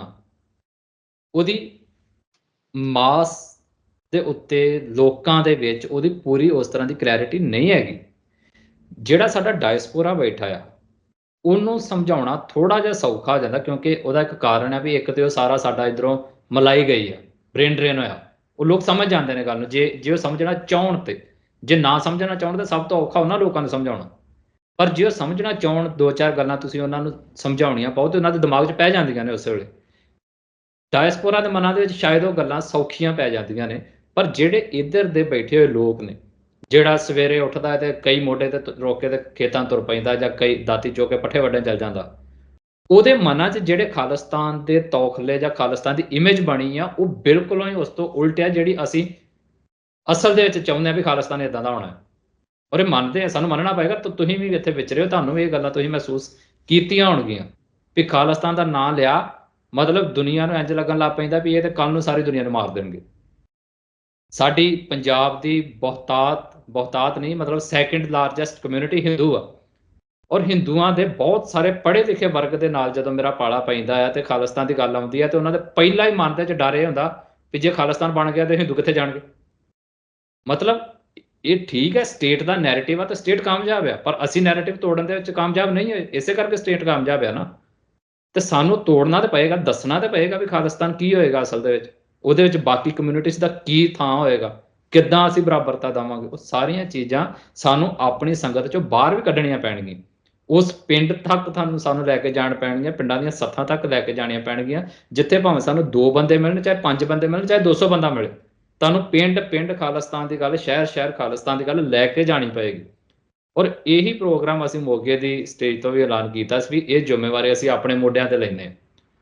ਪਰ ਜਿਹੜੀਆਂ ਬਾਕੀ ਧਿਰਾਂ ਨੇ ਜਿਹੜੀਆਂ ਅਜੇ ਖਾਲਿਸਤਾਨ ਦੇ ਪੇਜ ਤੇ ਨਹੀਂ ਆਈਆਂ, ਉਹਨਾਂ ਤੋਂ ਅਸੀਂ ਇਹ ਆਸ ਰੱਖਦੇ ਹਾਂ ਕਿ ਉਹ ਸਾਡੀ ਪਿੱਠ ਤੇ ਖੜਨ। ਜੇ ਤੁਸੀਂ ਪਿੰਡ ਜਾ ਕੇ, ਸ਼ਹਿਰ ਜਾ ਕੇ, ਹਰ ਥਾਂ ਤੇ ਜਾ ਕੇ ਖਾਲਿਸਤਾਨ ਦੀ ਗੱਲ, ਖਾਲਿਸਤਾਨ ਦੀ ਵਿਚਾਰਧਾਰਾ ਨਹੀਂ ਪ੍ਰਚਾਰ ਸਕਦੇ, ਤੇ ਘੱਟੋ ਘੱਟ ਜਿਹੜੇ ਪ੍ਰਚਾਰ ਰਹੇ ਨੇ ਉਹਨਾਂ ਦੀ ਪਿੱਠ ਨਾ ਲੱਗਣ ਦੇਣ। ਕਿਉਂਕਿ ਜਦੋਂ ਇਹ ਕੰਮ ਹੋਏਗਾ, ਹੁਣ ਇਹਦੇ 'ਚ ਇੱਕ ਵੱਡਾ ਬੁਨਿਆਦੀ ਜਿਹੜਾ ਫਰਕ ਹੈ ਡਾਇਸਪੋਰਾ ਦੇ ਵਿੱਚ ਤੇ ਪੰਜਾਬ ਦੇ ਵਿੱਚ, ਇਹ ਆਉਣਾ ਆ ਕਿ ਵਿਦੇਸ਼ਾਂ ਦੀ ਧਰਤੀ ਦੇ ਉੱਤੇ ਬਹਿ ਕੇ ਜਦੋਂ ਤੁਸੀਂ ਕਿਸੇ ਘਰ ਗਏ ਖਾਲਿਸਤਾਨ ਦੀ ਗੱਲ ਕਰਨ, ਤੁਸੀਂ ਇੱਥੋਂ ਉੱਠੋ ਆਪਣੇ ਕੈਨੇਡਾ, ਬਰੈਂਟਨ ਜਾਂ ਕਿਸੇ ਥਾਂ ਦੇ ਉੱਤੇ ਜਾਓ, ਉਹਦੇ ਨਾਲ ਖਾਲਿਸਤਾਨ ਦੀ ਗੱਲ ਕਰੋ, ਖੁੱਲੀ ਤੁਸੀਂ ਡਿਸਕਸ਼ਨ ਰੱਖੋ, ਤੁਸੀਂ ਡਿਸਕਸ਼ਨ ਕਰੋ, ਖੁੱਲ ਕੇ ਖਾਲਿਸਤਾਨ ਨੂੰ ਡਿਫਾਈਨ ਕਰੋ, ਸ਼ਾਮ ਨੂੰ ਤੁਸੀਂ ਘਰ ਆ ਜਾਓ, ਅਗਲੇ ਦਿਨ ਤੁਹਾਨੂੰ ਕੋਈ ਸਮੱਸਿਆ ਨਹੀਂ। ਤੁਹਾਡੀ ਕੋਈ ਪੀਲ ਪੁਲਿਸ ਜਾਂ ਕੋਈ ਹੋਰ ਪੁਲਿਸ ਜਾਂ RMP ਆ ਕੇ ਉਹਨਾਂ ਨੇ ਕਿਸੇ ਨੇ ਤੁਹਾਨੂੰ ਕੁਐਸਚਨ ਨਹੀਂ ਕਰਨਾ ਵੀ ਉਹ ਤੁਹਾਡੇ ਕੋਲ ਆਏ ਸੀ, ਤੁਸੀਂ ਕੀ ਗੱਲਾਂ ਕੀਤੀਆਂ, ਕਿਉਂ ਗੱਲਾਂ ਕੀਤੀਆਂ। ਮਤਲਬ ਸਟੇਟ ਨੇ ਆਪਣਾ ਨੈਰੇਟਿਵ, ਆਪਣਾ ਪ੍ਰੈਸ਼ਰ ਉੱਥੇ ਨਹੀਂ ਪਾਉਣਾ, ਇਸ ਕਰਕੇ ਸੌਖਾ ਹੋ ਜਾਂਦਾ। ਪਰ ਜਦੋਂ ਅਸੀਂ ਨਿਕਲਣਾ ਇਸ ਰਸਤੇ ਦੇ ਉੱਤੇ, ਜਾਂ ਜਦੋਂ ਅਸੀਂ ਨਿਕਲਦੇ ਹਾਂ, ਔਰ ਈਵਨ ਪਿੱਛੇ ਇਤਿਹਾਸ ਦੇ ਵਿੱਚ ਚੀਜ਼ਾਂ ਵਾਪਰੀਆਂ ਵੀ ਨੇ, ਸਾਨੂੰ ਸਾਡੇ ਵਡੇਰੇ ਦੱਸਦੇ ਨੇ, ਜਦੋਂ ਭਾਜੀ ਦਲਜੀਤ, ਮੈਂ ਤੁਹਾਨੂੰ ਐਗਜ਼ਾਮਪਲ ਦੇਣ ਲੱਗਾ, ਭਾਜੀ ਦਲਜੀਤ ਸਿੰਘ ਬਿੱਟੂ ਹੋਣਾ ਨੇ ਇਹ ਕੰਮ ਸ਼ੁਰੂ ਕੀਤਾ ਸੀ ਵੀ ਉਹ ਪਿੰਡ ਪਿੰਡ ਜਾਂਦੇ ਆਪਣੀ ਵਿਚਾਰਧਾਰਾ ਲੈ ਕੇ ਤੇ ਪ੍ਰਚਾਰ ਕਰਨ। ਭਾਜੀ ਦਲਜੀਤ ਉਹਨਾਂ ਦੀ ਗੱਡੀ ਜਿਹੜੇ ਪਿੰਡੋਂ ਹੋ ਕੇ ਨਿਕਲਦੀ ਸੀ, 5 ਮਿੰਟਾਂ ਬਾਅਦ ਉਸੇ ਪਿੰਡ ਦੇ ਵਿੱਚ 10 ਗੱਡੀਆਂ ਪੁਲਿਸ ਦੀਆਂ ਆ ਜਾਂਦੀਆਂ ਸੀ ਵੀ ਦੱਸੋ ਦਲਜੀਤ ਸਿੰਘ ਬਿੱਟੂ ਤੁਹਾਡੇ ਪਿੰਡ ਕੀ ਕਰਨਾ ਹੈ। ਲੋਕਾਂ ਦੇ ਮਨ 'ਚ ਡਰ ਇੱਥੇ ਪਾਇਆ ਜਾਂਦਾ ਹੈ, ਪਰ ਉਹ ਡਰ ਅਸੀਂ ਕੱਢਣਾ ਹੈ, ਔਰ ਉਹ ਨਿਕਲੇਗਾ ਤਾਂ ਹੀ ਜੇ ਇੱਕ ਗੱਲ ਨੂੰ ਵਾਰ-ਵਾਰ ਅਸੀਂ ਕਰਾਂਗੇ। ਤੇ ਸੋ ਉਹ ਪ੍ਰੋਗਰਾਮ ਆਉਣਗੇ ਅੱਗੇ, ਉਹਦੇ ਤੇ ਮੈਂ ਫੇਰ ਕਹਿ ਰਿਹਾ, ਸ਼ੁਰੂ ਦੇ ਵਿੱਚ ਇਹ ਨਹੀਂ ਹੋਣਾ ਵੀ ਸਾਰੀਆਂ ਜਥੇਬੰਦੀਆਂ ਇਕੱਠੀਆਂ ਹੋਣ ਤੇ ਇਹ ਪ੍ਰੋਗਰਾਮ ਲੈ ਕੇ ਜਾਣ, ਇਹ ਨਹੀਂ ਹੋਣਾ ਇੱਦਾਂ। ਇਹ ਕਿਸੇ ਇੱਕ ਧਿਰ ਨੂੰ ਜ਼ਿੰਮੇਵਾਰੀ ਆਪਣੇ ਮੋਢੇ ਤੇ ਲੈਣੀ ਪਏਗੀ, ਜਿਹੜੀ ਕਿ ਅਸੀਂ ਲਈ ਹੈ, ਤੇ ਅਸੀਂ ਆਉਣ ਵਾਲੇ ਸਮੇਂ 'ਚ ਜਾਵਾਂਗੇ। ਤੇ ਜਦੋਂ ਇਹ ਚੀਜ਼ਾਂ ਹੋਣੀਆਂ ਸ਼ੁਰੂ ਹੋਣਗੀਆਂ, ਲੋਕਾਂ ਦੇ ਕੁਐਸਚਨ ਆਉਣਗੇ ਜਾਂ ਖਾਲਿਸਤਾਨ ਨੂੰ ਅਸੀਂ ਡਿਫਾਈਨ ਕਰਨ ਦੀ ਕੋਸ਼ਿਸ਼ ਕਰਾਂਗੇ, ਉਹਦੇ 'ਚ ਸਾਨੂੰ ਬਹੁਤ ਸਾਰੇ ਵਰਗ ਦਾ ਸਾਥ ਵੀ ਚਾਹੀਦਾ ਹੋਊਗਾ। ਖਾਸ ਤੌਰ ਦੇ ਉੱਤੇ ਮੈਂ 4 ਚੀਜ਼ਾਂ ਮੋਗੇ ਦੀ ਸਟੇਜ ਤੋਂ ਵੀ ਕਹੀਆਂ ਸੀ, ਮੈਂ ਅੱਜ ਫੇਰ ਤੁਹਾਡੇ ਰਾਹੀਂ ਵੀ ਕਹਿਣਾ ਚਾਹੁੰਦਾ ਹਾਂ। ਸਾਨੂੰ 4 ਤਰ੍ਹਾਂ ਦੇ ਨੌਜਵਾਨਾਂ ਦੀ ਜ਼ਰੂਰਤ ਹੈ। ਪਹਿਲਾ, ਜਿਹੜਾ ਸੋਸ਼ਲ ਸਾਇੰਸ ਪੜ੍ਹੀ ਹੋਵੇ, ਜਿਹਨੂੰ ਪਤਾ ਹੋਵੇ ਵੀ ਸਿਵਿਕਸ ਕਿਵੇਂ ਚੱਲਦੀ, ਸਮਾਜ ਕਿਵੇਂ ਚੱਲਦਾ ਹੈ, ਉਹ ਡਿਫਾਈਨ ਕਰੇ ਖਾਲਿਸਤਾਨ ਦੀ ਆਈਡੀਓਲੋਜੀ ਦੇ ਰਾਹੀਂ, ਗੁਰੂ ਗ੍ਰੰਥ ਸਾਹਿਬ ਜੀ ਦੀ ਵਿਚਾਰਧਾਰਾ ਦੇ ਰਾਹੀਂ, ਵੀ ਸਾਡਾ ਸਮਾਜਿਕ ਤਾਣਾ ਬਾਣਾ ਕਿਵੇਂ ਇੱਕ ਹਾਰਮੋਨੀ ਦੇ ਵਿੱਚ ਰਹੇਗਾ। ਦੂਸਰੀ ਮੈਂ ਕਹੀ ਸੀ ਵੀ ਸਾਨੂੰ ਲਾਇਰਸ ਚਾਹੀਦੇ ਨੇ, ਜਿਨ੍ਹਾਂ ਨੇ ਕਾਨੂੰਨ ਦੀ ਸਟੱਡੀ ਹੈ, ਜਿਨ੍ਹਾਂ ਨੇ ਦੁਨੀਆ ਭਰ ਦੇ ਕਾਨੂੰਨ ਪੜ੍ਹੇ ਹੋਣ ਜਾਂ ਪੜ੍ਹਨ ਦੀ ਸਮਰੱਥਾ ਰੱਖਦੇ ਹੋਣ, ਤੇ ਉਹ ਸਾਡੇ ਗੁਰੂ ਮਹਾਰਾਜ ਦੀ ਵਿਚਾਰਧਾਰਾ ਦੇ ਰਾਹੀਂ, ਸਾਡੇ ਇਤਿਹਾਸ ਦੇ ਰਾਹੀਂ, ਮਹਾਰਾਜਾ ਰਣਜੀਤ ਸਿੰਘ ਦੇ ਰਾਜ ਦੇ ਰਾਹੀਂ, ਮਿਸਰਾ ਦੇ ਰਾਜ ਦੇ ਰਾਹੀਂ ਇਹ ਗੱਲਾਂ ਲੈ ਕੇ ਆਉਣ ਵੀ ਸਾਡਾ ਕਾਨੂੰਨ ਕਿਵੇਂ ਨਿਆਂ ਕਰੇਗਾ ਲੋਕਾਂ ਦੇ ਨਾਲ। ਇੱਕ ਮੋਟਾ ਜਿਹਾ ਖਾਕਾ ਤਿਆਰ ਹੋਏਗਾ, ਉਹ ਫਾਈਨਲ ਖਾਕਾ ਨਹੀਂ ਹੋਣਾ, ਪਰ ਇੱਕ ਅਸੀਂ ਪਰਛਾਈ ਤੇ ਦੇ ਸਕਦੇ ਹਾਂ ਨਾ। ਤੀਸਰੀ ਮੈਂ ਗੱਲ ਕਹੀ ਸੀ ਵੀ ਸਾਨੂੰ ਖਾਲਿਸਤਾਨ ਦਾ ਇਕਨੋਮਿਕਲ ਸਟਰਕਚਰ ਬੜਾ ਜ਼ਰੂਰੀ ਹੈ ਡਿਫਾਈਨ ਕਰਨਾ, ਇਹ ਸਭ ਤੋਂ ਜ਼ਰੂਰੀ ਹੈ। ਪਹਿਲੀਆਂ ਦੋਵਾਂ ਦੇ ਨਾਲੋਂ ਵੀ ਸਭ ਤੋਂ ਜ਼ਰੂਰੀ ਇਕਨੋਮਿਕਲ ਸਟਰਕਚਰ ਆ। ਜਿਹੜਾ ਬੰਦਾ ਦਿਹਾੜੀ ਕਰ ਰਿਹਾ ਆ, ਉਹ ਇਹ ਨਹੀਂ ਕਹਿੰਦਾ ਕਿ ਖਾਲਿਸਤਾਨ ਕੀ ਹੈ ਕੀ ਨਹੀਂ, ਉਹ ਕਹਿੰਦਾ ਸ਼ਾਮ ਨੂੰ ਮੇਰੇ ਜੇਬ ਦੇ 'ਚ ਰੁਪਈਆ 500 ਦਿਹਾੜੀ ਕਿੱਦਾਂ ਪੈਣੀ। ਉਹਨੂੰ ਵੀ ਇਹ ਦੱਸਣਾ ਪਏਗਾ ਵੀ ਤੇਰੀ ਵੀ ਇੱਥੇ ਮਿਹਨਤ ਨੂੰ ਕਿਵੇਂ ਰੰਗਤ ਲੱਗੇਗੀ। ਕਿਸਾਨਾਂ ਨੂੰ ਵੀ ਇਹ ਦੱਸਣਾ ਪਏਗਾ ਵੀ ਤੁਸੀਂ ਰੋਜ਼ ਦਿੱਲੀ ਦੀਆਂ ਸੜਕਾਂ 'ਤੇ ਮਰਨ ਜਾਂਦੇ ਹੋ, ਜੇ ਖਾਲਿਸਤਾਨ ਸਾਨੂੰ ਬਣਦਾ ਹੈ ਤੇ ਕਿਵੇਂ ਸਾਡੀ ਕਿਸਾਨੀ ਖੁਸ਼ਹਾਲ ਹੋਏਗੀ। ਪੰਜਾਬ ਦੇ ਬਿਜ਼ਨਸਮੈਨ ਨੂੰ ਦੱਸਣਾ ਪਏਗਾ ਵੀ ਤੁਹਾਡਾ ਬਿਜ਼ਨਸ ਕਿਵੇਂ ਡਿਵੈਲਪ ਹੋਏਗਾ। ਇਹ ਸਾਰੇ ਸਾਡੇ ਇਕਨੋਮਿਕਲ ਸਟਰਕਚਰ ਦੇ ਵਿੱਚ ਆਉਂਦੇ ਨੇ। ਸੋ ਇਹ 3-4 ਚੀਜ਼ਾਂ ਜਿਹੜੀਆਂ ਨੇ, ਸਾਡਾ ਇਕਨੋਮਿਕਲ ਢਾਂਚਾ, ਔਰ ਚੌਥਾ ਸਾਡਾ ਪੋਲੀਟੀਕਲ ਢਾਂਚਾ। ਕਿਉਂਕਿ ਲੋਕਾਂ ਦੇ ਮਨਾਂ 'ਚ ਇਹ ਆਉਂਦਾ ਵੀ ਜਿੱਦਣ ਖਾਲਿਸਤਾਨ ਬਣ ਗਿਆ, ਸਿਰਫ ਸਿੱਖਾਂ ਦੇ ਕੋਲ ਤਾਕਤ, ਬਾਕੀ ਸਾਰੀ ਕਮਿਊਨਿਟੀਆਂ ਬਾਹਰ। ਇਹ ਹੁੰਦਾ ਉਹਨਾਂ ਦੇ ਮਾਈਂਡ ਦੇ ਵਿੱਚ। ਤਾਂ ਹੀ ਮੈਂ ਜਿਹੜੀ ਤੁਹਾਨੂੰ ਹਿੰਦੂਆਂ ਵਾਲੀ ਗੱਲ ਦੱਸੀ ਸੀ, ਉਹ ਇਹੀ ਆਉਂਦੇ, ਉਹਨਾਂ ਨੂੰ ਐਂ ਲੱਗਦਾ ਜਿੱਦਣ ਖਾਲਿਸਤਾਨ ਬਣਿਆ ਫਿਰ ਤੇ ਸਾਰਾ ਕੁਝ ਇਹਨਾਂ ਦੇ ਚੱਲਣਾ, ਸਾਡਾ ਤੇ ਇੱਥੇ ਕੁਝ ਹੈ ਹੀ ਨਹੀਂਗਾ। ਪਰ ਖਾਲਿਸਤਾਨ ਦਾ ਪੋਲੀਟੀਕਲ ਸਟਰਕਚਰ ਕਿਵੇਂ ਦਾ ਹੈ, ਕਿਵੇਂ ਉਹਦੇ ਵਿੱਚ ਬਾਕੀਆਂ ਨੂੰ ਵੀ ਪ੍ਰਤੀਨਿਧਤਾ ਮਿਲੇਗੀ, ਜਿਹੜੀ ਕਿ ਅਸੀਂ ਕਹਿ ਤਾਂ ਦਿੰਦੇ ਵਰਬਲੀ ਸਾਰੇ ਵੀ ਮਹਾਰਾਜਾ ਰਣਜੀਤ ਸਿੰਘ ਦੇ ਰਾਜ ਦੇ ਵਿੱਚ ਫੋਰਨ ਮਿਨਿਸਟਰ ਮੁਸਲਮਾਨ ਹੀ, ਫਾਈਨੈਂਸ ਮਿਨਿਸਟਰ ਹਿੰਦੂ ਹੀ, ਪਰ ਉਹ ਗੱਲਾਂ ਲੋਕਾਂ ਤੱਕ ਕੌਣ ਪਹੁੰਚਾਏਗਾ। ਸੋ ਇਹ 4 ਚੀਜ਼ਾਂ ਦੇ ਉੱਤੇ ਕੰਮ ਕਰਨਾ ਨਾਲ ਦੀ ਨਾਲ ਇਸੇ ਚੀਜ਼ ਦੇ ਵਿੱਚ ਸਾਨੂੰ ਜ਼ਰੂਰੀ ਆ। ਸੋ ਤੁਹਾਡੇ ਮਾਧਿਅਮ ਦੇ ਰਾਹੀਂ ਅਸੀਂ ਇਹ ਓਪਨ ਅਪੀਲ ਆਪਣੀ ਕਮਿਊਨਿਟੀ ਨੂੰ ਕਰਦੇ ਹਾਂ ਵੀ ਜਿਹੜਾ ਇਹਦੇ ਵਿੱਚ ਮੁਹਾਰਤ ਰੱਖਦਾ ਆ, ਉਹ ਸਾਡੀ ਮਦਦ ਕਰੇ ਇਹਦੇ ਵਿੱਚ। ਕਿਉਂਕਿ ਇਹ ਜ਼ਰੂਰੀ ਨਹੀਂਗਾ ਵੀ ਹਰ ਚੀਜ਼ ਮਾਂਡੀ ਕਰੇਗਾ ਜਾਂ ਹਰ ਚੀਜ਼ ਦਲ ਖਾਲਸਾ ਹੀ ਕਰੇਗਾ। ਹੋ ਸਕਦਾ ਸਾਡੇ ਕੋਲ ਬਿਲਕੁਲ ਕੋਈ ਨੌਲੇਜ ਨਾ ਹੋਵੇ, ਔਰ ਸਾਡੀ ਕਮਿਊਨਿਟੀ ਦੇ ਵਿੱਚ ਰੋਸ਼ਨ ਦਿਮਾਗ ਬਹੁਤ ਸਾਰੇ ਪਏ ਨੇ ਜਿਹੜੇ ਇਹਨਾਂ ਤੇ ਕੰਮ ਕਰ ਸਕਦੇ ਨੇ, ਉਹ ਕਰਨ। ਸੋ ਇਹ ਪ੍ਰੋਗਰਾਮ ਲੈ ਕੇ ਅਸੀਂ ਆਉਣ ਵਾਲੇ ਦਿਨਾਂ ਦੇ ਵਿੱਚ ਪੰਜਾਬ ਦੇ ਪਿੰਡ ਸ਼ਹਿਰ ਜਾਣਾ ਆ। ਬੇਸ਼ੱਕ ਅਸੀਂ ਹਜੂਮ ਲੈ ਕੇ ਨਹੀਂ ਜਾਣਾ, ਭਾਵੇਂ ਸਾਨੂੰ ਉੱਥੇ ਬੰਦੇ 10 ਮਿਲਣ, 5 ਮਿਲਣ, 2 ਮਿਲਣ, ਪਰ ਇਹ ਪ੍ਰੋਗਰਾਮ ਪਿੰਡੋਂ ਪਿੰਡੀ ਪਹੁੰਚੇਗਾ। ਬਿਲਕੁਲ ਪਰਮਜੀਤ ਸਿੰਘ ਜੀ, ਜਿਹੜੀ ਤੁਸੀਂ ਗੱਲ ਕੀਤੀ ਆ, ਅਸੀਂ ਡਾਇਸਪੋਰਾ ਦੇ ਵਿੱਚ ਜਿਹੜੇ ਸਾਡੇ ਖਾਸ ਤੌਰ ਤੇ ਨੌਜਵਾਨ ਬੈਠੇ ਆ, ਜਿਨ੍ਹਾਂ ਨੇ ਜਿਹੜੇ ਇੰਟਰਨੈਸ਼ਨਲ ਇੰਸਟੀਚਿਊਟ ਆ ਉਹਨਾਂ ਦੇ ਵਿੱਚ ਆਪਣੀਆਂ ਹਾਇਰ ਐਜੂਕੇਸ਼ਨ ਵੀ ਹਾਸਲ ਕੀਤੀ ਆ, ਤੇ ਉਹਨਾਂ ਤੱਕ ਵੀ ਜ਼ਰੂਰ ਅਸੀਂ ਇਹ ਚਾਹੁੰਦੇ ਹਾਂ ਕਿ ਤੁਹਾਡਾ ਮੈਸੇਜ ਕਨਵੇ ਹੋਵੇ। ਅਸੀਂ ਵੀ ਅਪੀਲ ਕਰਦੇ ਹਾਂ TV84 ਵੱਲੋਂ ਕਿ ਭਾਵੇਂ ਉਹ ਡਾਇਸਪੋਰਾ ਦੇ ਵਿੱਚ ਵੱਖੋ ਵੱਖ ਜਥੇਬੰਦੀਆਂ ਦੇ ਨਾਲ ਜੁੜ ਕੇ ਸੇਵਾਵਾਂ ਕਰ ਰਹੇ ਆ, ਪਰ ਇਹ ਜ਼ਰੂਰੀ ਆ ਵੀ ਉਹ ਤੁਹਾਡੇ ਨਾਲ ਸੰਪਰਕ ਕਰਨ, ਤੇ ਤੁਸੀਂ ਵੀ ਆਪਣਾ ਕੋਈ ਸੰਪਰਕ ਦੇ ਜਿਹੜੇ ਰਾਬਤੇ ਆ ਤੁਹਾਡੇ ਉਹ ਜ਼ਰੂਰ ਮਤਲਬ ਸਾਂਝੇ ਕਰੋ। ਵੀਡੀਓ ਦੇ ਵਿੱਚ ਦੱਸ ਸਕਦੇ ਹੋ ਵੀ ਕਿਵੇਂ ਤੁਹਾਡੇ ਨਾਲ ਸੰਪਰਕ ਕਰ ਸਕਦੇ ਆ, ਵੀ ਉਹ ਤੁਹਾਡੇ ਨਾਲ ਸੰਪਰਕ ਕਰਨ ਤੇ ਕੋਈ ਜਿਹੜਾ ਇਸ ਤਰ੍ਹਾਂ ਦੀ ਜਿਹੜੀ ਵਿਚਾਰ ਚਰਚਾ ਆ ਵੀ ਜਿਹਦੇ 'ਚ ਉਹ ਆਈਡੀਆਸ ਤੁਹਾਡੇ ਤੱਕ ਭੇਜ ਸਕਣ ਜਾਂ ਡਾਇਲੋਗ ਤੁਹਾਡੇ ਤੱਕ ਭੇਜ ਸਕਣ, ਜਿਹੜਾ ਤੁਸੀਂ ਲੋਕਾਂ ਤੱਕ ਲੈ ਕੇ ਜਾ ਸਕੋ ਵੀ ਅੱਜ ਦੁਨੀਆ ਦੇ ਵਿੱਚ ਚੱਲ ਰਹੀ ਸਿਆਸਤ, ਦੁਨੀਆ ਦੀ ਆਰਥਿਕਤਾ, ਦੁਨੀਆ ਦਾ ਜਿਹੜਾ ਪੋਲੀਟੀਕਲ ਸਿਸਟਮ ਆ, ਚਾਹੇ ਦੁਨੀਆ ਦਾ ਸੋਸ਼ਲ ਸਿਸਟਮ ਆ, ਉਹਦੇ ਮੁਤਾਬਕ ਕਿਵੇਂ ਜਿਹੜਾ ਖਾਲਿਸਤਾਨ ਦਾ ਇਹ ਸਾਰਾ ਸਿਸਟਮ ਹੋਊਗਾ, ਉਹ ਕਿਵੇਂ ਰਨ ਹੋਊਗਾ। ਤੇ ਜ਼ਰੂਰ ਤੁਸੀਂ ਜਾਂਦੇ ਜਾਂਦੇ ਕੋਈ ਤੁਹਾਡੇ ਤੱਕ ਰਾਬਤੇ ਦਾ ਜਿਹੜਾ ਜਾਂ ਸੰਪਰਕ ਦਾ ਸਾਧਨ ਆ ਉਹ ਜ਼ਰੂਰ ਸਾਂਝਾ ਕਰ ਦਿਓ। ਵੈਸੇ ਤਾਂ ਪੂਰੇ ਸਾਡੇ ਜਿਹੜੇ ਕੰਟੈਕਟਸ ਨੇ ਉਹ ਪਬਲਿਕ ਡੋਮੇਨ ਦੇ ਵਿੱਚ ਹੈਗੇ ਨੇ, ਪਰ ਫਿਰ ਵੀ ਜੇ ਕਿਸੇ ਨੇ ਈਮੇਲ ਕਰਨੇ ਹੋਏ ਤਾਂ dalkhalsamail@gmail.com ਸਾਡੀ ਅਫੀਸ਼ੀਅਲ ਜੀਮੇਲ ਆ, ਉਹਦੇ 'ਤੇ ਸਾਨੂੰ ਆਪਣੇ ਸੁਝਾਅ ਦੇ ਸਕਦਾ ਹੈ। ਜੇ ਕਿਸੇ ਨੇ ਵਟਸਐਪ ਕਰਨਾ ਆ ਤੇ ਉਹ ਸਾਡਾ ਨੰਬਰ 6283225560 ਇਹਦੇ ਉੱਤੇ ਕਰ ਸਕਦਾ ਹੈ, ਜਾਂ 9463593529 ਇਹਨਾਂ ਦੇ ਉੱਤੇ ਕਰ ਸਕਦਾ ਹੈ। ਪਰ ਮੇਰੀ ਇਹ ਬੇਨਤੀ ਹੈ, ਹੱਥ ਜੋੜ ਕੇ ਮੇਰੀ ਬੇਨਤੀ ਹੈ ਵੀ ਇਹਨੂੰ ਜ਼ਰੂਰ ਸਮਝੋ ਵੀ ਕਈ ਵਾਰੀ ਹਾਲਾਤ ਇੱਦਾਂ ਦੇ ਬਣੇ ਹੁੰਦੇ ਆ ਵੀ ਉਨੀ ਟਾਈਮ ਨਹੀਂ ਹੁੰਦਾ ਵੀ ਅਸੀਂ ਹਰ ਕਾਲ ਨੂੰ ਜਵਾਬ ਦੇ ਸਕੀਏ, ਪਰ ਤੁਹਾਡਾ ਅਸੀਂ ਸ਼ੁਕਰਗੁਜ਼ਾਰ ਹੋਵਾਂਗੇ ਜੇ ਤੁਸੀਂ ਸਾਨੂੰ ਆਪਣੇ ਲਿਖਤੀ ਸੁਝਾਅ ਦੇ ਸਕੋ ਔਰ ਆਪਣੇ ਲਿਖਤੀ ਸੁਝਾਅ ਇਹਨਾਂ ਨੰਬਰਾਂ ਦੇ ਉੱਤੇ ਸਾਨੂੰ ਭੇਜ ਸਕੋ, ਔਰ ਆਪਣਾ ਕੰਟੈਕਟ ਡਿਟੇਲ ਔਰ ਆਪਣਾ ਅਹੁਦਾ, ਕਿਸ ਜਗ੍ਹਾ ਤੇ ਤੁਸੀਂ ਰਹਿ ਰਹੇ ਹੋ ਔਰ ਕਿਹੜੇ ਫੀਲਡ ਦੇ ਵਿੱਚ ਤੁਸੀਂ ਕੌਮ ਦੀ ਸੇਵਾ ਕਰ ਸਕਦੇ ਹੋ, ਉਹ ਤੁਸੀਂ ਇਹਨਾਂ ਨੰਬਰਾਂ ਤੇ, ਜੇ ਅਸੀਂ ਬਾਈ ਚਾਂਸ ਫੋਨ ਨਹੀਂ ਵੀ ਚੱਕਦੇ ਤਾਂ ਤੁਸੀਂ WhatsApp ਇਹਨਾਂ ਦੋਵਾਂ ਨੰਬਰਾਂ ਦੇ ਉੱਤੇ ਚੱਲਦੇ ਨੇ। ਮੈਂ ਨੰਬਰ ਫੇਰ ਰਿਪੀਟ ਕਰ ਰਿਹਾ, 6283225560 ਤੇ 9463593529। ਇਹਨਾਂ ਦੋਵਾਂ ਦੇ ਵਿੱਚੋਂ ਕਿਸੇ ਨੰਬਰ ਦੇ ਉੱਤੇ ਤੁਸੀਂ ਆਪਣੀ ਫੀਡਬੈਕ, ਆਪਣਾ ਸੁਝਾਅ ਸਾਨੂੰ ਦੇ ਸਕਦੇ ਹੋ। ਸੋ ਹੋ ਸਕਦਾ ਹੈ ਕਿ ਅਸੀਂ ਕੁਝ ਮੰਜ਼ਿਲ ਸਰ ਕਰਨ ਦੇ ਵਿੱਚ ਇੱਕ ਦੂਸਰੇ ਦੇ ਸਹਾਈ ਹੋ ਸਕੀਏ। ਬਹੁਤ ਧੰਨਵਾਦ ਪਰਮਜੀਤ ਸਿੰਘ ਜੀ, ਇਹ ਸਾਰਾ ਸਮਾਂ ਕੱਢਣ ਦੇ ਲਈ, ਤੇ ਕਾਫੀ ਸਪਸ਼ਟਤਾ ਦੇ ਨਾਲ ਤੁਸੀਂ ਸਾਰੇ ਸਵਾਲਾਂ ਦੇ ਜਵਾਬ ਦਿੱਤੇ ਆ। ਆਸ ਕਰਦੇ ਆ ਵੀ ਜਿਹੜੇ ਦਰਸ਼ਕ ਨੇ, ਕਿਉਂਕਿ ਇਹ ਸਵਾਲ ਇਕੱਲੇ ਮੇਰੇ ਨਹੀਂ, ਇਹ ਬੜੇ ਮਤਲਬ ਹਰ ਸਿੱਖ ਦੇ ਮਨ ਦੇ ਵਿੱਚ ਜੋ ਪਿਛਲੇ ਦਿਨਾਂ ਦੇ ਵਿੱਚ ਚੱਲਿਆ ਆ, ਉਸ ਤੋਂ ਬਾਅਦ ਆ ਰਹੇ ਸੀ ਸਵਾਲ, ਤੇ ਉਹਨਾਂ ਦੇ ਜਵਾਬ ਮਿਲੇ ਹੋਣਗੇ ਦਰਸ਼ਕਾਂ ਨੂੰ ਵੀ। ਤੇ ਅਗਲੇ ਪ੍ਰੋਗਰਾਮ ਦੇ ਵਿੱਚ ਕਦੇ ਫੇਰ ਤੁਹਾਡੇ ਨਾਲ ਕਿਸੇ ਮੁੱਦੇ ਦੇ ਉੱਤੇ ਜਿਹੜੀ ਗੱਲਬਾਤ ਆ ਉਹ ਕਰਾਂਗੇ। ਤੇ TV84 ਤੇ ਸਾਰੇ ਦਰਸ਼ਕਾਂ ਦਾ ਵੀ ਮੈਂ ਧੰਨਵਾਦ ਕਰਦਾ ਜੋ ਤੁਸੀਂ ਸਾਡੇ ਨਾਲ ਜੁੜੇ ਹੋ। ਤੇ TV84 ਦੇ ਇਸ ਦਾ ਫੋਲਟ ਲਾਈਨਸ ਪ੍ਰੋਗਰਾਮ ਦੇ ਵਿੱਚ ਸਾਡੀ ਕੋਸ਼ਿਸ਼ ਹੁੰਦੀ ਆ ਕਿ ਅਸੀਂ ਜਿਹੜੀਆਂ ਅਹਿਮ ਸ਼ਖਸੀਅਤਾਂ ਨੇ ਜੋ ਕਿਸੇ ਵੀ ਫੀਲਡ ਦੇ ਵਿੱਚ ਕੰਮ ਕਰ ਰਹੀਆਂ ਨੇ, ਉਹਨਾਂ ਦੇ ਨਾਲ ਗੱਲਬਾਤ ਕਰਕੇ ਉਹਨਾਂ ਦੇ ਵਿਚਾਰ ਤੁਹਾਡੇ ਤੱਕ ਪਹੁੰਚਦੇ ਕਰ ਸਕੀਏ। ਤੇ TV84 ਜਿਹੜੀ ਆਪਣੀ ਜ਼ਿੰਮੇਵਾਰੀ ਆ ਮੀਡੀਆ ਦੇ ਵਿੱਚ ਪੰਥ ਦੀ ਆਵਾਜ਼, ਪੰਥ ਦਾ ਨੈਰੇਟਿਵ ਚਲਾਉਣ ਦੀ, ਉਹ ਕਰ ਰਿਹਾ ਆ। ਤੇ ਨਾਲ ਹੀ ਦੁਨੀਆ ਭਰ ਦੀਆਂ ਜਿਹੜੀਆਂ ਅਹਿਮ ਖਬਰਾਂ ਨੇ ਉਹ ਅਸੀਂ ਤੁਹਾਡੇ ਤੱਕ ਪਹੁੰਚਦੀਆਂ ਕਰਦੇ ਹਾਂ। ਤਾਂ ਇੱਕ ਆਜ਼ਾਦ ਮੀਡੀਆ ਨੂੰ ਸਥਾਪਿਤ ਕਰਨ ਲਈ, ਉਹਨੂੰ ਬਹਾਲ ਰੱਖਣ ਦੇ ਲਈ ਤੁਹਾਡੀ ਸਪੋਰਟ ਦੀ ਬਹੁਤ ਲੋੜ ਆ। ਤਾਂ TV84 ਨੂੰ ਤੁਸੀਂ ਜਿਸ ਤਰੀਕੇ ਦੇ ਨਾਲ ਵੀ ਸਪੋਰਟ ਕਰ ਸਕਦੇ ਹੋ, TV84 ਦੀ ਵੈਬਸਾਈਟ ਤੇ ਜਾ ਕੇ ਡੋਨੇਟ ਕਰ ਸਕਦੇ ਹੋ, ਜਾਂ TV84 ਦੇ ਐਡਰੈਸ ਤੇ ਡੋਨੇਟ ਕਰ ਸਕਦੇ ਹੋ। ਉਹ ਤੁਹਾਡੀਆਂ ਜਿਹੜੀਆਂ ਸੇਵਾਵਾਂ ਨੇ ਉਹਦੀ ਸਾਨੂੰ ਹਮੇਸ਼ਾ ਜਿਹੜੀ ਆ ਆਸ ਤੇ ਉਮੀਦ ਰਹਿੰਦੀ ਆ। ਤੇ ਤੁਹਾਡੀ ਸਪੋਰਟ ਦੇ ਨਾਲ ਹੀ ਜਿਹੜਾ TV84 ਆ ਉਹ ਸਰਕਾਰਾਂ ਦੀਆਂ ਪਾਬੰਦੀਆਂ ਦੇ ਬਾਵਜੂਦ ਲਗਾਤਾਰ ਜਿਹੜੀ ਸੱਚ ਦੀ ਆਵਾਜ਼ ਆ ਉਹ ਚੁੱਕ ਰਿਹਾ ਆ। ਤੇ ਅਗਲੇ ਪ੍ਰੋਗਰਾਮ ਦੇ ਵਿੱਚ ਕਿਸੇ ਹੋਰ ਮਹਿਮਾਨ ਦੇ ਨਾਲ ਕਿਸੇ ਹੋਰ ਮੁੱਦੇ ਤੇ ਤੁਹਾਡੇ ਅੱਗੇ ਹਾਜ਼ਰ ਹੋਵਾਂਗੇ। ਉਦੋਂ ਤੱਕ ਰੱਬ ਰਾਖਾ ਜੀ। ਵਾਹਿਗੁਰੂ ਜੀ ਕਾ ਖਾਲਸਾ, ਵਾਹਿਗੁਰੂ ਜੀ ਕੀ ਫਤਿਹ। ਵਾਹਿਗੁਰੂ ਜੀ ਕੀ ਫਤਿਹ।